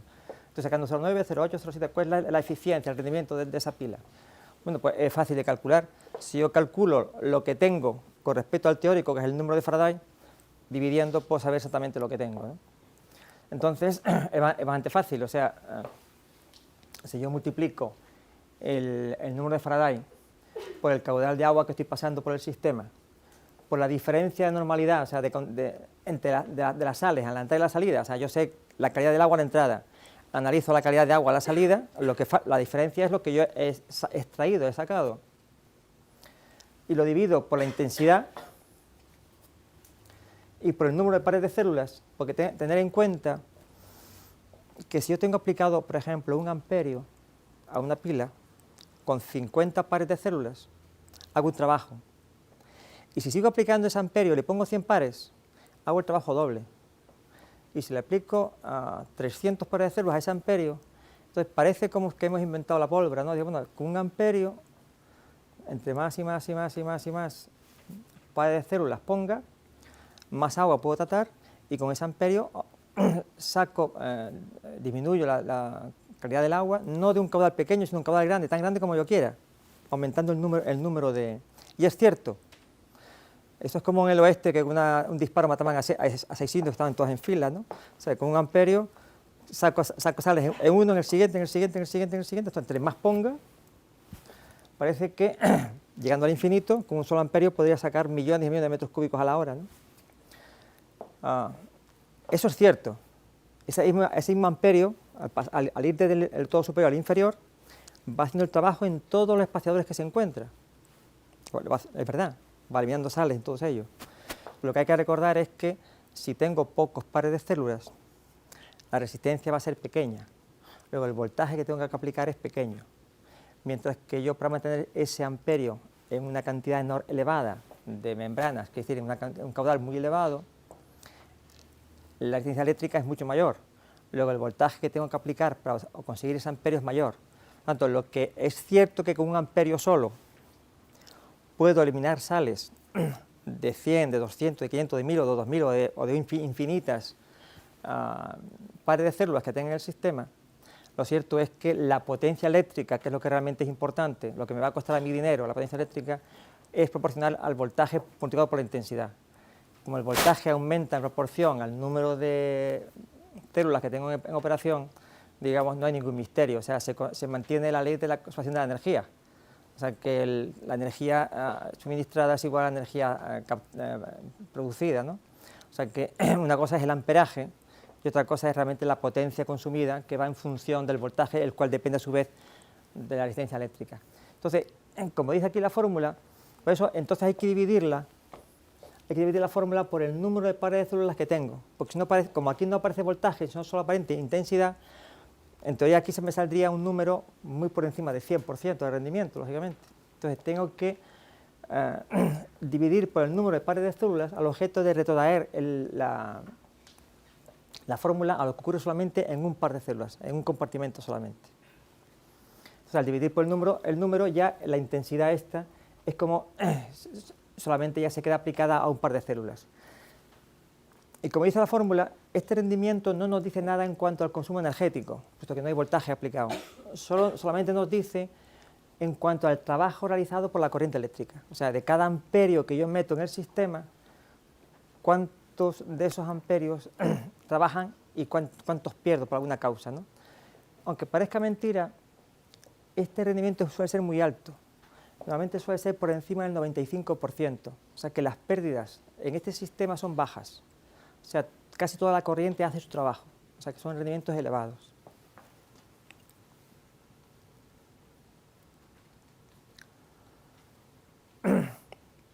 ¿Dónde se pierde ese 5% o ese 6%? Pues, lógicamente, si estamos hablando de corriente eléctrica, estamos hablando de calor. Cada vez que tenemos energía eléctrica, aparece calor en el conductor, ¿no? Por lo tanto, hay una pérdida de energía debido a la producción de calor. También ocurre que las membranas no son 100% selectivas. ¿Qué quiere decir eso? Que las membranas no son perfectas y entonces las catiónicas, que deberían dejar pasar solamente las positivas y no las negativas, dejan pasar también algunas negativas. Y si dejan pasar algunas negativas, ya entonces eso se estropea un poco, entonces ya la eficiencia baja, ¿no? Luego hay también dos cosas importantes que veremos después, que es fenómeno de polarización, que es un fenómeno que ocurre en todas las membranas, de cualquier tipo, sea ósmosis, sea ultrafiltración, un sistema ligado a las membranas. Un problema de quemaduras, que solo es típico de esta tecnología. También ocurre los contrapotenciales por diferencia de concentración. Nosotros estamos pasando sales de un fluido poco concentrado a otro que está muy concentrado, que es la salmuera o el concentrado, está muy concentrado, ¿no? Eso va en contra de la naturaleza. La naturaleza siempre tiene el equilibrio. Por eso los fenómenos de ósmosis o de dilución son fenómenos donde la naturaleza trata de igualar las cosas. Luego, si yo tengo en una parte de una membrana una alta concentración y en otra parte una baja concentración, la naturaleza tiende a igualar pasando sales de la parte más concentrada a la menos concentrada. Pero yo hago lo contrario, yo estoy intentando pasar sales de la parte menos concentrada a la más concentrada. Por lo tanto, como la naturaleza hace el trabajo contrario, es lo que se llama contrapotenciales por diferencia de concentración, que yo paso las sales hacia un lado y la naturaleza parte de esas sales que he pasado, me las vuelve a pasar otra vez. Es decir, que hay iones que se mueven en contra del campo eléctrico. O sea, un ion positivo que debería ir hacia el negativo, cambia su sentido y va en dirección contraria, porque la naturaleza lo obliga a tratar de igualar ambas concentraciones. Digamos, algo que va en contra, yo trabajo en un sentido, la naturaleza va en contra mía. También ocurre que las membranas no son 100% impermeables, entonces cuando yo aplico el campo eléctrico, moléculas de agua se empiezan a mover también y pasan a través de la membrana cuando no deberían pasar. Todas las membranas dejan pasar nuevamente un 5%, un 4% de agua, que no debería, entonces son pérdidas.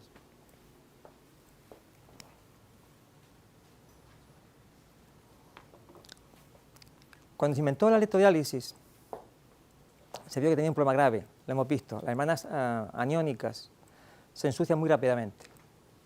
Entonces, si el agua no estaba bien filtrada o tenía muchos coloides, la membrana aniónica se ensuciaba muy rápidamente, había que parar, lavar las membranas, volver a empezar a trabajar y eso ocurría muy rápidamente. Ocurría, según el tipo de agua, puede ocurrir en días o en semanas. Se me obligaba a estar lavándola continuamente debido a que la membrana aniónica se cargaba de coloides.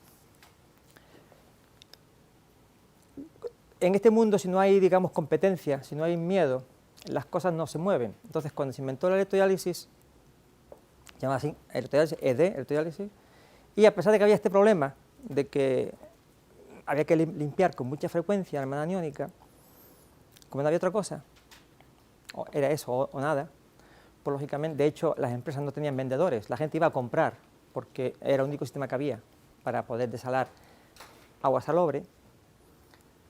Cuando en el mercado aparece en el año 60, por ahí, aparecen la membrana de ósmosis inversa, empieza a aparecer otro sistema nuevo, más eficaz en algunos aspectos que la electrodiálisis para desalar agua salobre. Los fabricantes de electrodiálisis vieron que podían perder el mercado, puesto que su sistema era bastante débil. Entonces, se pusieron a pensar a ver qué podían hacer para mejorar su sistema, de forma, digamos, no verse comido su mercado por los mercados de ósmosis inversa, ¿no? Entonces, se le ocurrió algo muy sencillo, que se lo podía haber ocurrido antes, pero que no lo hicieron porque lógicamente no estaban forzados por el mercado, ¿no? Y es que descubrieron o modificaron el sistema a algo que se llama TC reversible. ¿Qué significa reversible? Pues reversible significa que en una electrodiálisis normal la polaridad de los electrodos es fija. O sea, tú arrancas la planta, le aplicas, por ejemplo, el positivo arriba y el negativo abajo, y eso empieza a funcionar horas, días, semanas, meses, años, siempre sin cambiar la polaridad de los electrodos, es fija. La electrodiálisis reversible es un sistema donde la polaridad yo la voy a cambiar. Yo no voy a mantener ya más tiempo la polaridad fija. Voy a cambiar la polaridad de forma que si arriba tenía positivo y abajo negativo, ahora lo voy a hacer al revés. Voy a cambiarlo. Y lo cambio secuencialmente, o sea, cada 15 minutos, cada 20 minutos, cada media hora, cada hora, voy a estar haciendo el cambio, ¿no? Ese cambio, ¿en qué mejora? Pues mejora en muchas cosas. Vamos a ver una de las que mejora.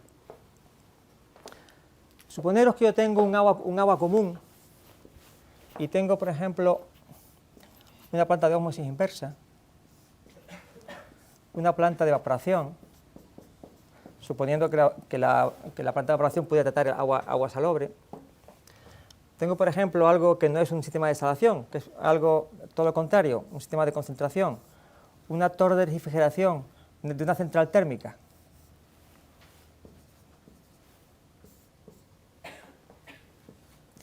Y tengo una planta de electrodiálisis.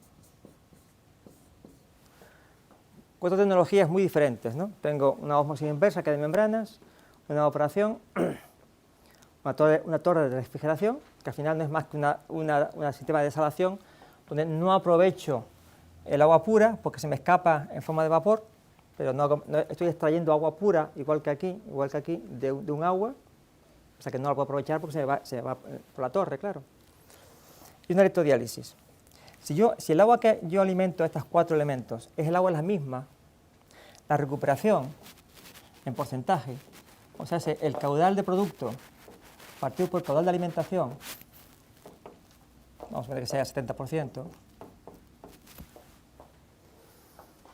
es igual en los 4 sistemas, a pesar de que son muy distintos.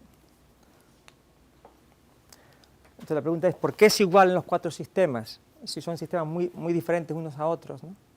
¿Por qué no puedo tener yo aquí, en el caso de la torre, lo obtengo aquí, lógicamente, el agua es esta, ¿no? La que sale es esto.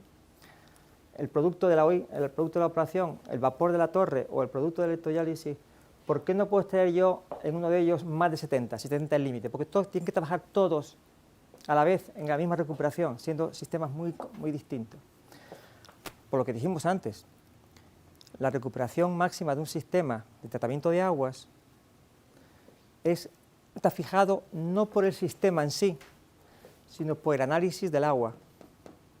El análisis del agua, en función de la cantidad y el tipo de sales que traiga, haciendo yo el cálculo de índices de solubilidad, me dirá cuál es la sal más propensa a incrustar, y esa sal será la que me va a mí a limitar la recuperación.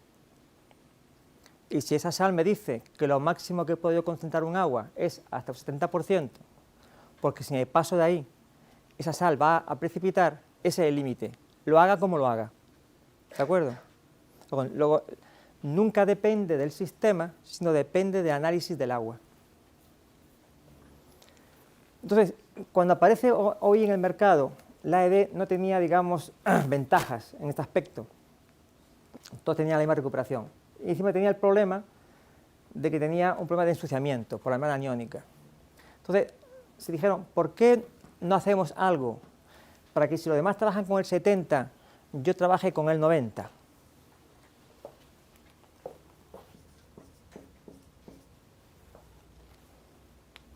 Entonces, vosotros me diríais, no se puede.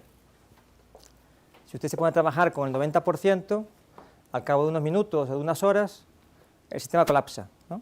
Porque hemos sobrepasado el porcentaje de recuperación, tenemos la salmuera muy concentrada, hemos sobrepasado el límite de saturación de una de las sales, la que sea, van a precipitar y aquello se va a llenar de sales, bombas, tuberías, membranas, y aquello ya colapsa. Bien, eso es verdad a medias, porque todo tiene sus matices, lógicamente.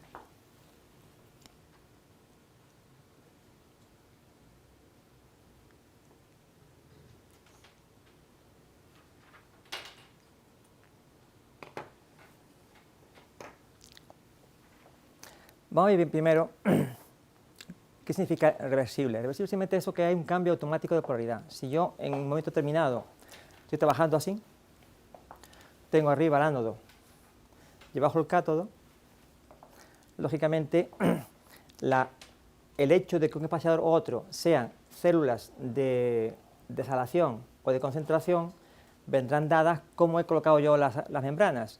Si yo he empezado aquí, por ejemplo, en este caso, con la C, CA, CA, CA, y aquí tengo el positivo y aquí el negativo, pues tengo que ver, con lo que hicimos antes, a ver para dónde van los iones, y entonces en este caso veo que los pares, el 2, el 4 y el 6, son de desalación, o sea, el agua que entra pierde las sales, sale como producto, ¿no? Y los impares, el 1, el 3 y el 5, pues se concentran, y es el rechazo. Iría al bucle, lógicamente, iría al bucle, ¿no? ¿Qué ocurre si yo cambio la polaridad? Dejo todo como está y simplemente ahora en vez de positivo lo paso a negativo y en vez de negativo lo paso a positivo. Lógicamente ahora los iones van al revés. Si van al revés, quiere decir que ya no se mantienen los compartimentos como eran antes, van a cambiar también. Quiere decir que los compartimentos que antes eran de desalación ahora se convierten en concentración. Y los de concentración se convierten en desalación, puesto que los iones van al revés. Y si antes aquí este ion cloruro le era fácil pasar la membrana, porque la membrana era aniónica, este mismo aquí ahora, como ya el cloruro no va hacia arriba como iba antes, sino va hacia abajo, ahora se encuentra la que tiene en la otra cara, que es distinta, que es la catiónica. Por tanto, al cambiar la dirección, el sentido de movimiento de los iones, en un caso se encuentra una aniónica y en otro caso se encuentra una catiónica. Está claro que en unos casos pueden salir y en otros casos no pueden salir. Luego es por la razón por la cual los que antes eran de desalación se convierten en concentración y los que eran de concentración se convierten en desalación, ¿no? Pero bueno, eso no crea ningún problema. Lo único que tengo que saber es que yo tengo también que cambiar algo. Porque si yo antes metía el agua de alimentación, la metía en el 2, en el 4 y en el 6, ahora la alimentación no la puedo meter en el 2 y en el 4 con el 6, porque estos son los compartimentos de concentración, los que van al bucle de salmuera. Luego tendré que hacer algo para que el agua de alimentación meterla ahora en los impares, ¿no? En el 1, en el 3 y en el 5. Igualmente, si antes el bucle de salmuera, el que va a la bomba, el que está dando vueltas, antes estaba en los impares 1, 3 y 5, como ahora lo tengo en los pares 2, 4, 6, tendré que hacer algo con esas tuberías, para que esas tuberías no vayan ahora como iban antes, sino que ahora vayan allá, ¿no? Eso es fácil de hacer, no es que necesito una válvula de 3 vías. Si tengo una válvula de 3 vías, yo puedo coger el agua y mandarla de un lado y a otro, o sea, eso no tiene ningún problema, digamos, de tipo tecnológico, simplemente que tengo que saber que cuando yo cambio la polaridad, también tengo que cambiar los flujos. La bomba de agua, por ejemplo, del bucle de salmuera, que antes mandaba el agua, la mandaba aquí por esa tubería, y entraba donde tenía que entrar, en el 1, en el 3 y en el 5, y volvía a la bomba y volvía a entrar por aquí, pues ahora la bomba ya no puede meterla por aquí, porque ahora esto es alimentación. La bomba ahora tiene que meterla por aquí, ¿no? Entraría por aquí. El producto es lo mismo. Si antes la alimentación la metía por aquí, por la entrada X, y la recogía aquí como producto, estaban estos dos, ahora aquí tengo la salmuera. Ahora tendré que entrar por aquí y salir por aquí. Es un problema de válvulas, no más que de tuberías, de cambiar cosas, no tiene ningún... Si os fijáis, este dibujo y este dibujo son los mismos, si lo miráis al revés. Si esto lo giras 180 grados, si os dais cuenta, este mismo dibujo, puesto al revés. O sea, lo que dice que no ha cambiado nada, simplemente es... todo funciona igual. Lo que tengo que tener cuidado, cómo hago esos cambios, ¿no? Bien, entonces, todo este lío de cambiar la polaridad y tener unas válvulas que me vayan cambiando los flujos, una vez a los impares y otra a los pares, impares y pares, para que siempre yo obtenga el agua dulce donde tengo que tenerla y no me equivoque, digamos, ¿qué ventajas origina en el sistema, ¿no? En una planta de electrodiálisis normal, antigua, pues teníamos solamente esto, teníamos la bomba de alimentación, la tubería de entrada de agua que se va a tratar, el agua de producto que sale, siempre hay una válvula de 3 vías aquí, porque si el agua no es buena, no tiene las especificaciones, pues se tira, y cuando el agua ya es buena, pues se va a donde tiene que ir, al cliente, ¿no? Y luego teníamos la bomba de salmuera, que estaba el bucle de recirculación, ¿no? El bucle de circulación que dando vueltas con su descarga de concentrado y la aportación, ¿no?, al bucle. Eso era muy sencillo. Si ahora voy a cambiar la polaridad, pues aparte de necesitar eléctricamente un contactor que me esté cambiando la polaridad, ¿no?, que me cambie la polaridad, con un contactor y un temporizador lo hago, me vaya cambiando, eso es fácil. Pues para que los flujos de producto me sigan saliendo siempre por aquí y la salmuera o el concentrado me vaya siempre a la bomba, pues lo único que necesito poner como nuevo, algo muy sencillo, 4 válvulas de 3 vías. Ahora, si yo por ejemplo meto terminado el agua de alimentación, esta válvula abierta por debajo, viene por aquí y esta está cerrada, entonces viene por aquí y me entra por aquí la alimentación. A la etapa siguiente, que en vez de entrar por aquí, tengo que cambiarla, que me entre por este lado.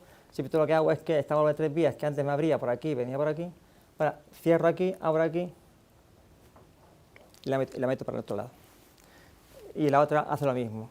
Y a la salida era lo mismo. A la salida, que antes tenía yo por aquí el producto, que iba abierto por aquí hacia afuera, ahora el producto me va a salir por otro lado, por la otra tubería.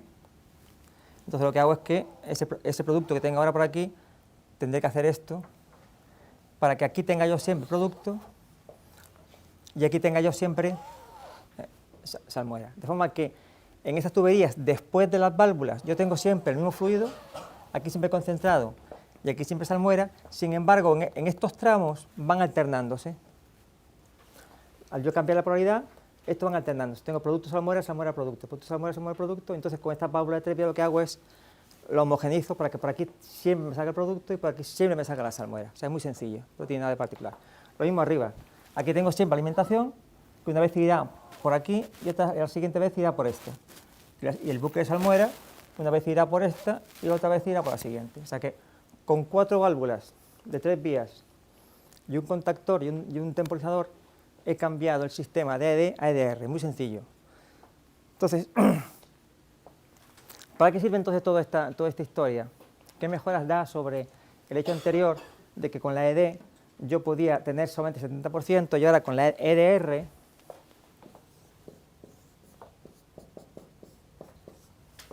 aquí tengo el 70% y aquí yo puedo llevar, por ejemplo, el 90%? O sea, hay algo distinto en esta que lo diferencia de los demás sistemas, ¿no?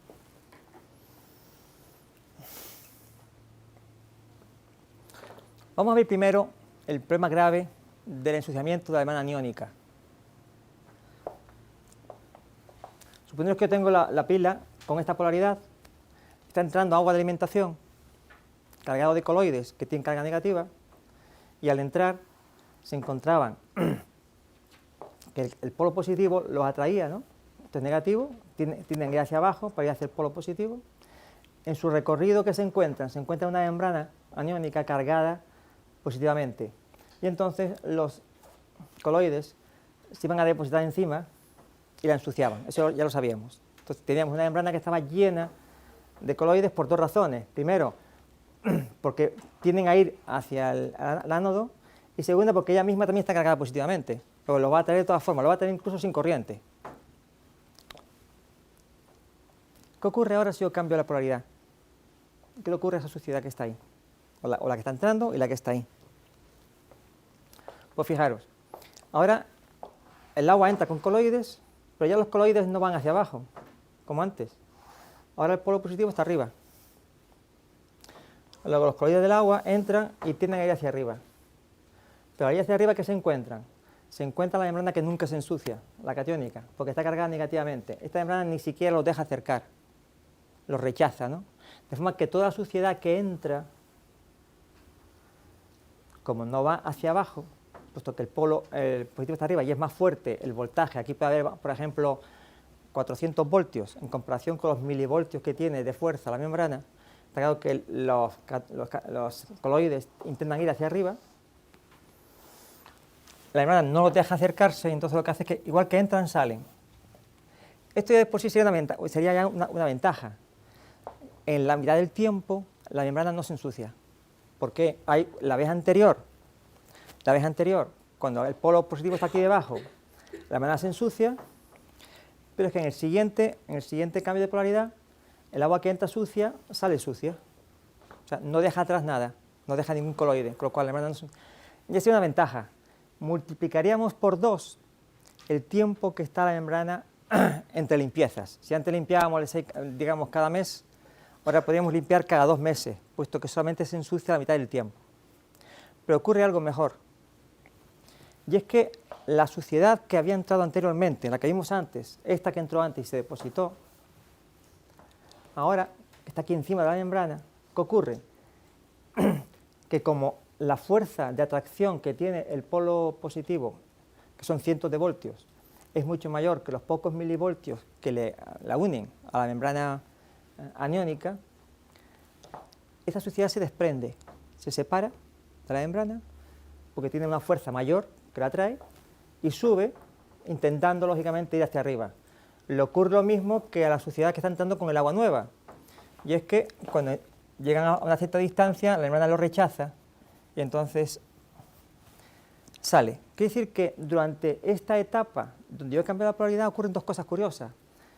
La suciedad que entra no se deposita, sale, y la suciedad que deposité la vez anterior también sale. Lo que se llama una autolimpieza.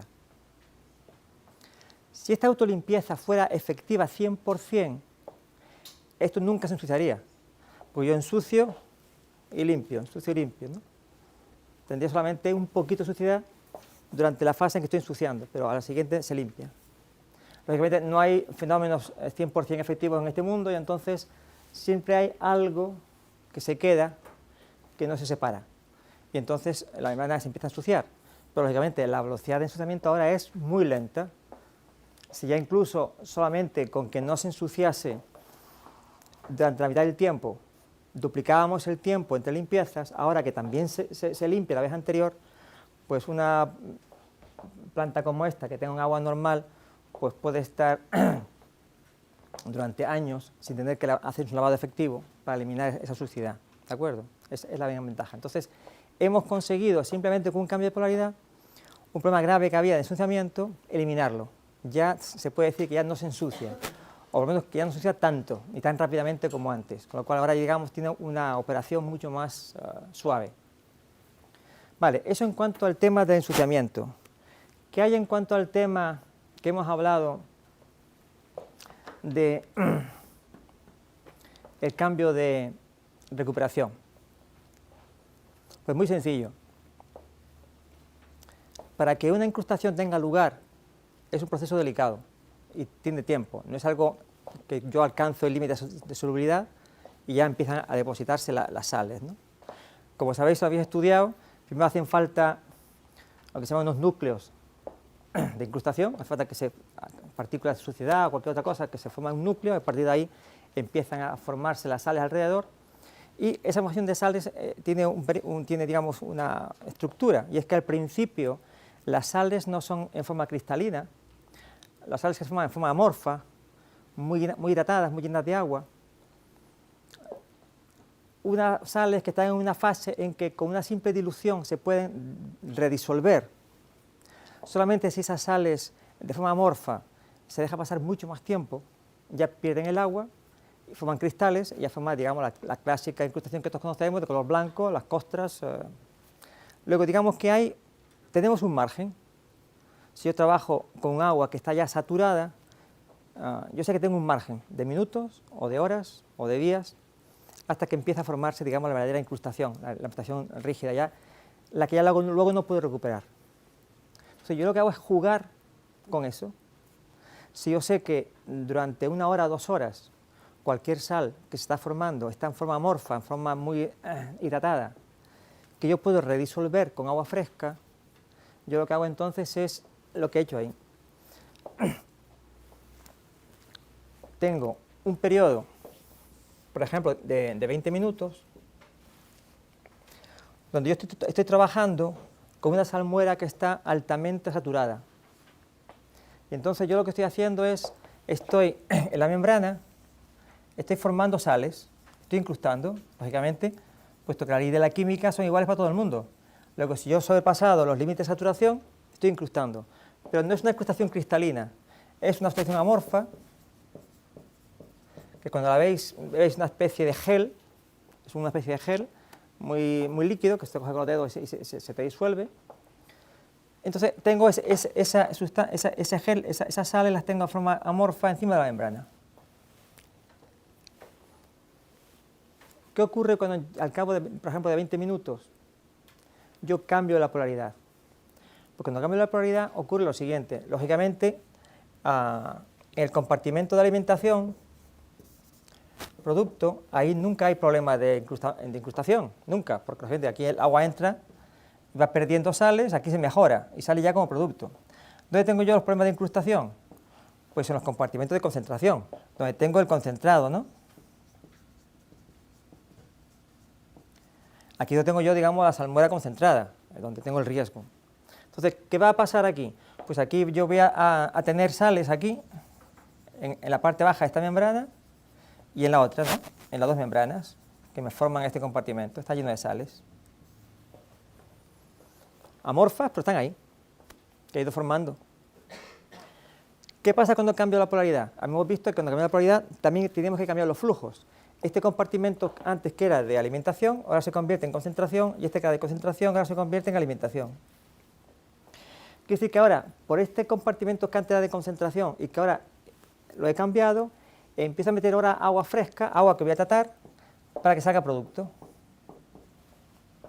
Como esta agua que entra es un agua de baja conductividad, con respecto a lo que había antes, que era salmuera, concentrado, va a redisolver las sales que se formaron en los 20 minutos anteriores.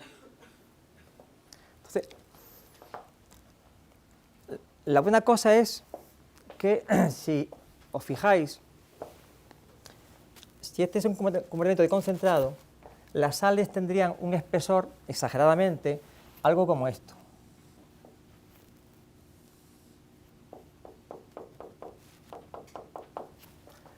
Como el concentrado viene de la bomba con una cierta concentración, vamos a suponer que sean 10.000 partes por millón, y dentro va aumentando su concentración porque le están llegando sales de los lados, a medida que va pasando por el espaciador, se va cargando de sales, sale más concentrado que lo que había, con lo cual el porcentaje de saturación es mayor a la salida y la fabricación de sales es mayor a la salida, porque el agua está más concentrada.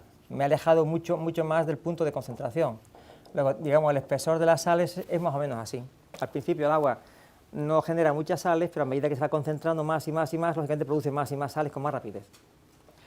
¿Qué ocurre ahora cuando yo cambio la polaridad? Ahora meto agua de alimentación, que es agua de mucho más baja, puede tener 10 veces o 20 veces menos salinidad, que empieza a disolver estas sales amorfas que yo había creado anteriormente. Pero la buena cosa es que, como esta agua va mejorando, como sabéis, la alimentación se convierte en producto, va mejorando, va quedándole sales, el agua cada vez es mejor a medida que avanza hacia adelante. Luego el agua, digamos, de peor calidad la tengo al principio, donde tengo pocas sales y la puedo disolver bien, y al final, donde tengo más cantidad de sales de la época anterior, de la fase anterior, yo tengo el agua de mejor calidad, tengo el agua pura casi, ¿no? Entonces, me va a disolver con mucha mayor rapidez esta parte de aquí. Digamos que en cada zona tengo un agua disolviendo unas sales que van en proporción a su salinidad, o sea, donde necesito mayor cantidad de solución, tengo el agua de mejor calidad, que va a disolver con más facilidad y con más rapidez. Donde tengo menos sales, tengo el agua de más salinidad. Entonces, es un sistema automático que hace que yo pueda eliminar completamente esta capa, o sea, esto se queda limpio. Entonces, después de los 20 minutos, la membrana está limpia.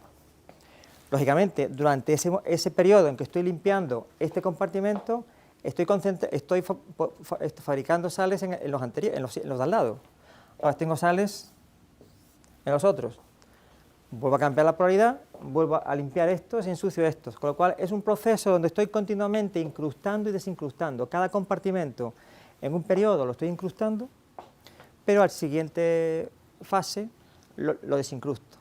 Esa es la razón por la cual yo puedo trabajar con una recuperación mucho mayor, trabajar con una salmuera mucho más concentrada y donde yo he sobrepasado todos los límites de saturación. Caotocálcico, fotocálcico, todas las sales están sobrepasadas.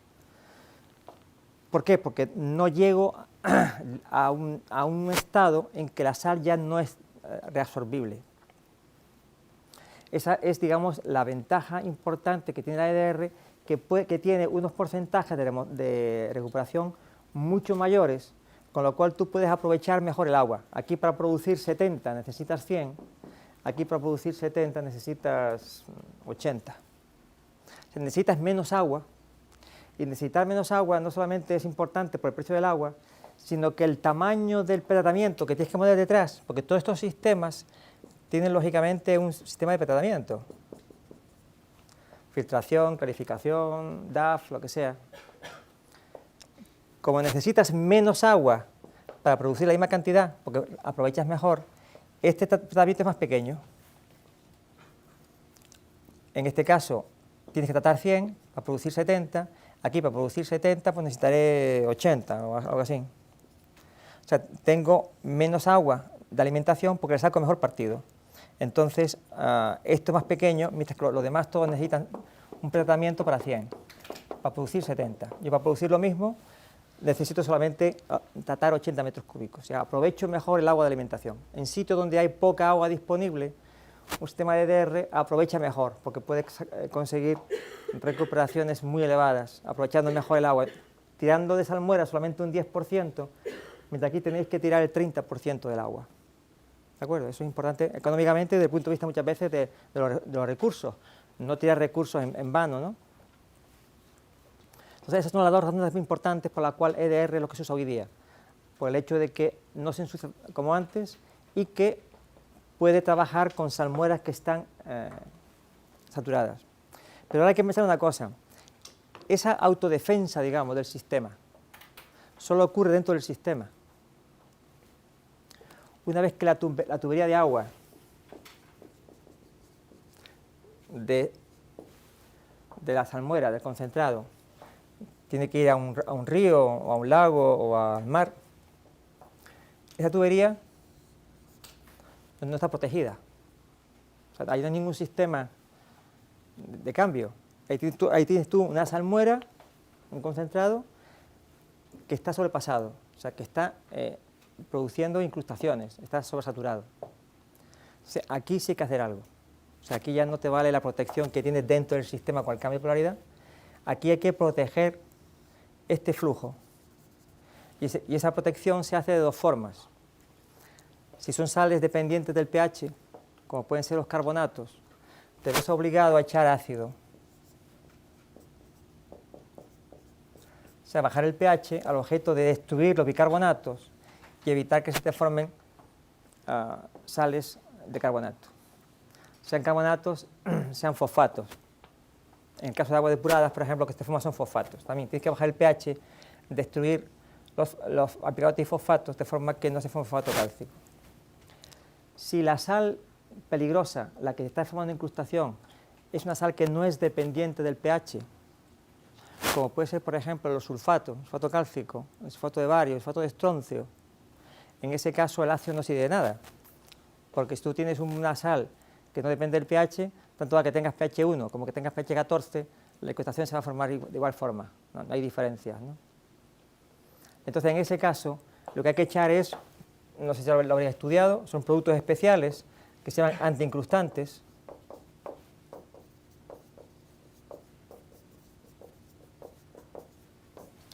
Suelen ser productos orgánicos, tipo derivado de ácido fosfónico, o de ácido acrílico, o de ácido maleico.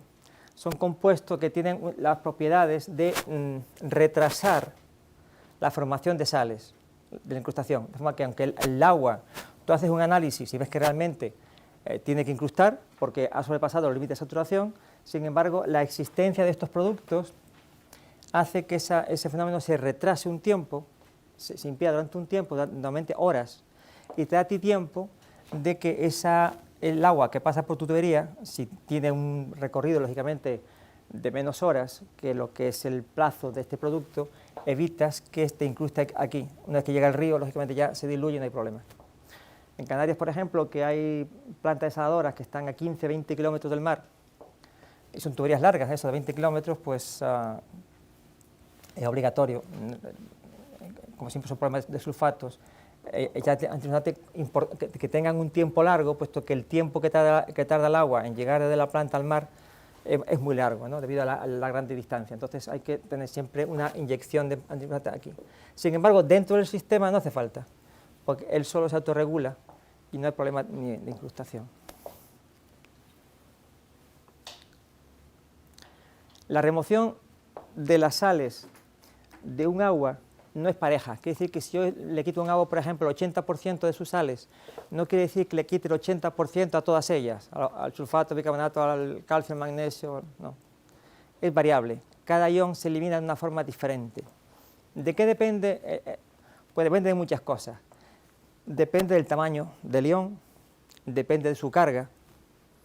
Lógicamente, iones que tienen poca carga y son muy grandes van más lentos, es más difícil moverse, ¿no? Los iones más pequeños, con más carga, se mueven mejor, más rápido.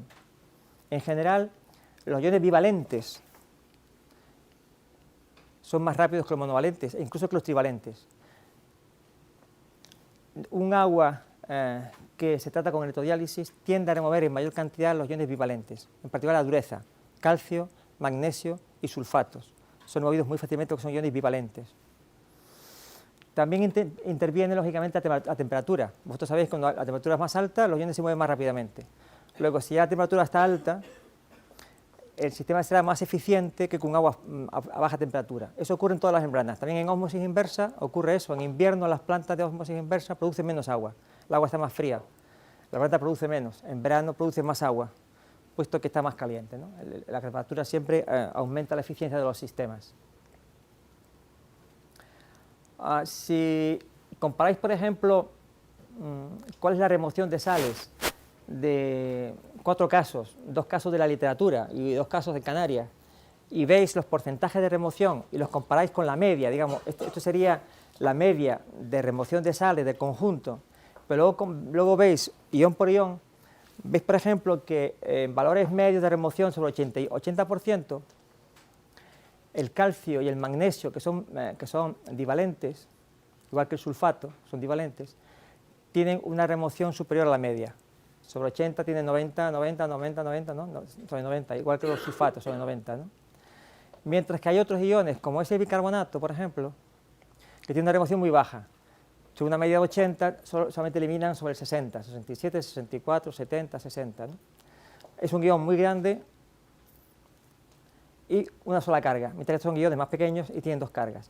Entonces, se puede decir que un agua que se trata con electrodiálisis, el agua de producto, el agua producida, es un agua blanda.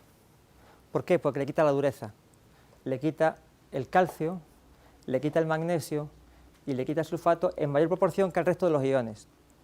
Y por otro lado, como el bicarbonato lo quita en menor medida, es un agua alcalina. Lo que se puede decir que el agua de producto, una planta de electrodiálisis, es blanda y alcalina. Le quita casi toda la dureza y le deja bastante alcalinidad con respecto a la que tenía antes, ¿no?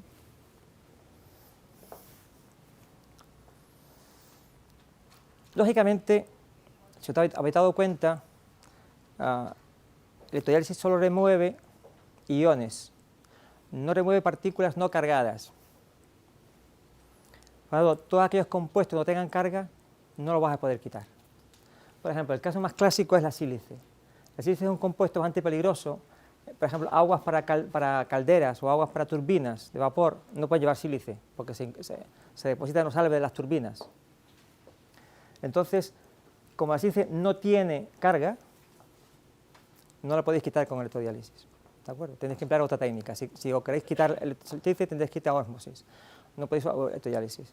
Cualquier compuesto que no tenga carga y que queráis quitar, no lo podéis hacer con electrodiálisis, porque solo quita iones que se muevan, lógicamente, iones, aunque se puedan mover a un campo eléctrico. Si no tiene carga, pues no se va a mover. Por tanto, una planta, un agua con sílice, si entra con 80 partes por millón, sale con 80. No le quitas nada, en absoluto, porque no tiene carga, ¿no?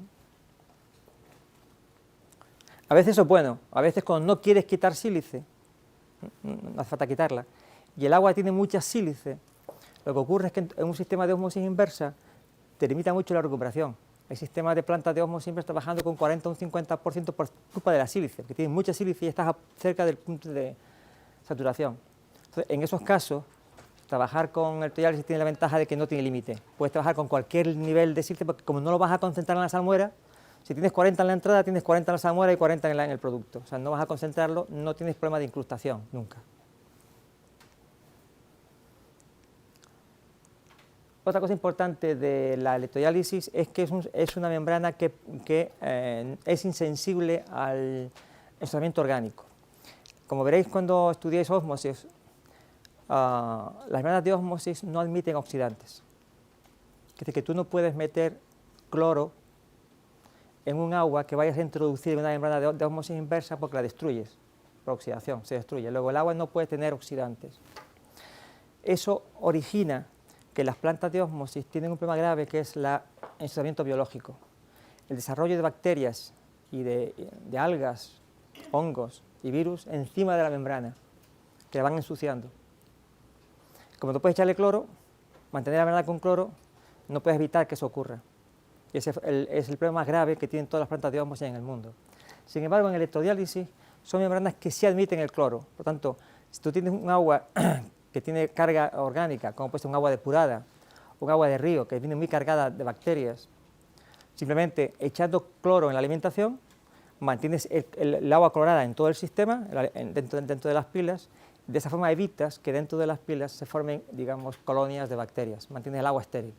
Es una ventaja que tiene sobre la ósmosis, el hecho de que puedas incluso lavarlas con miles de ppm de cloro, en caso de cualquier problema, puesto que son membranas que admiten el cloro en contra de la ósmosis que no lo admite, ¿no?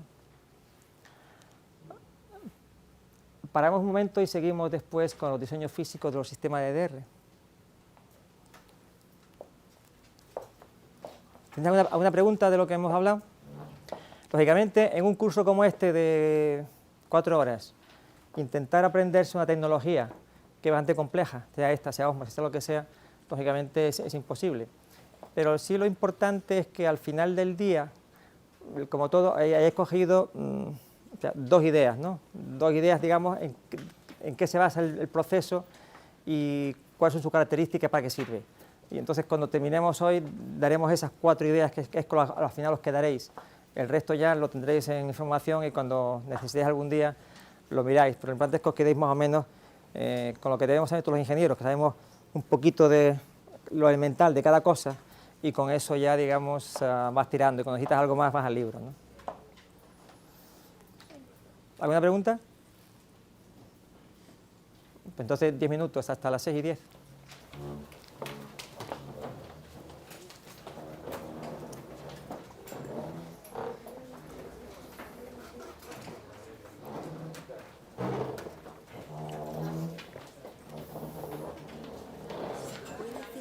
Que saquen las cámaras lo más rápidamente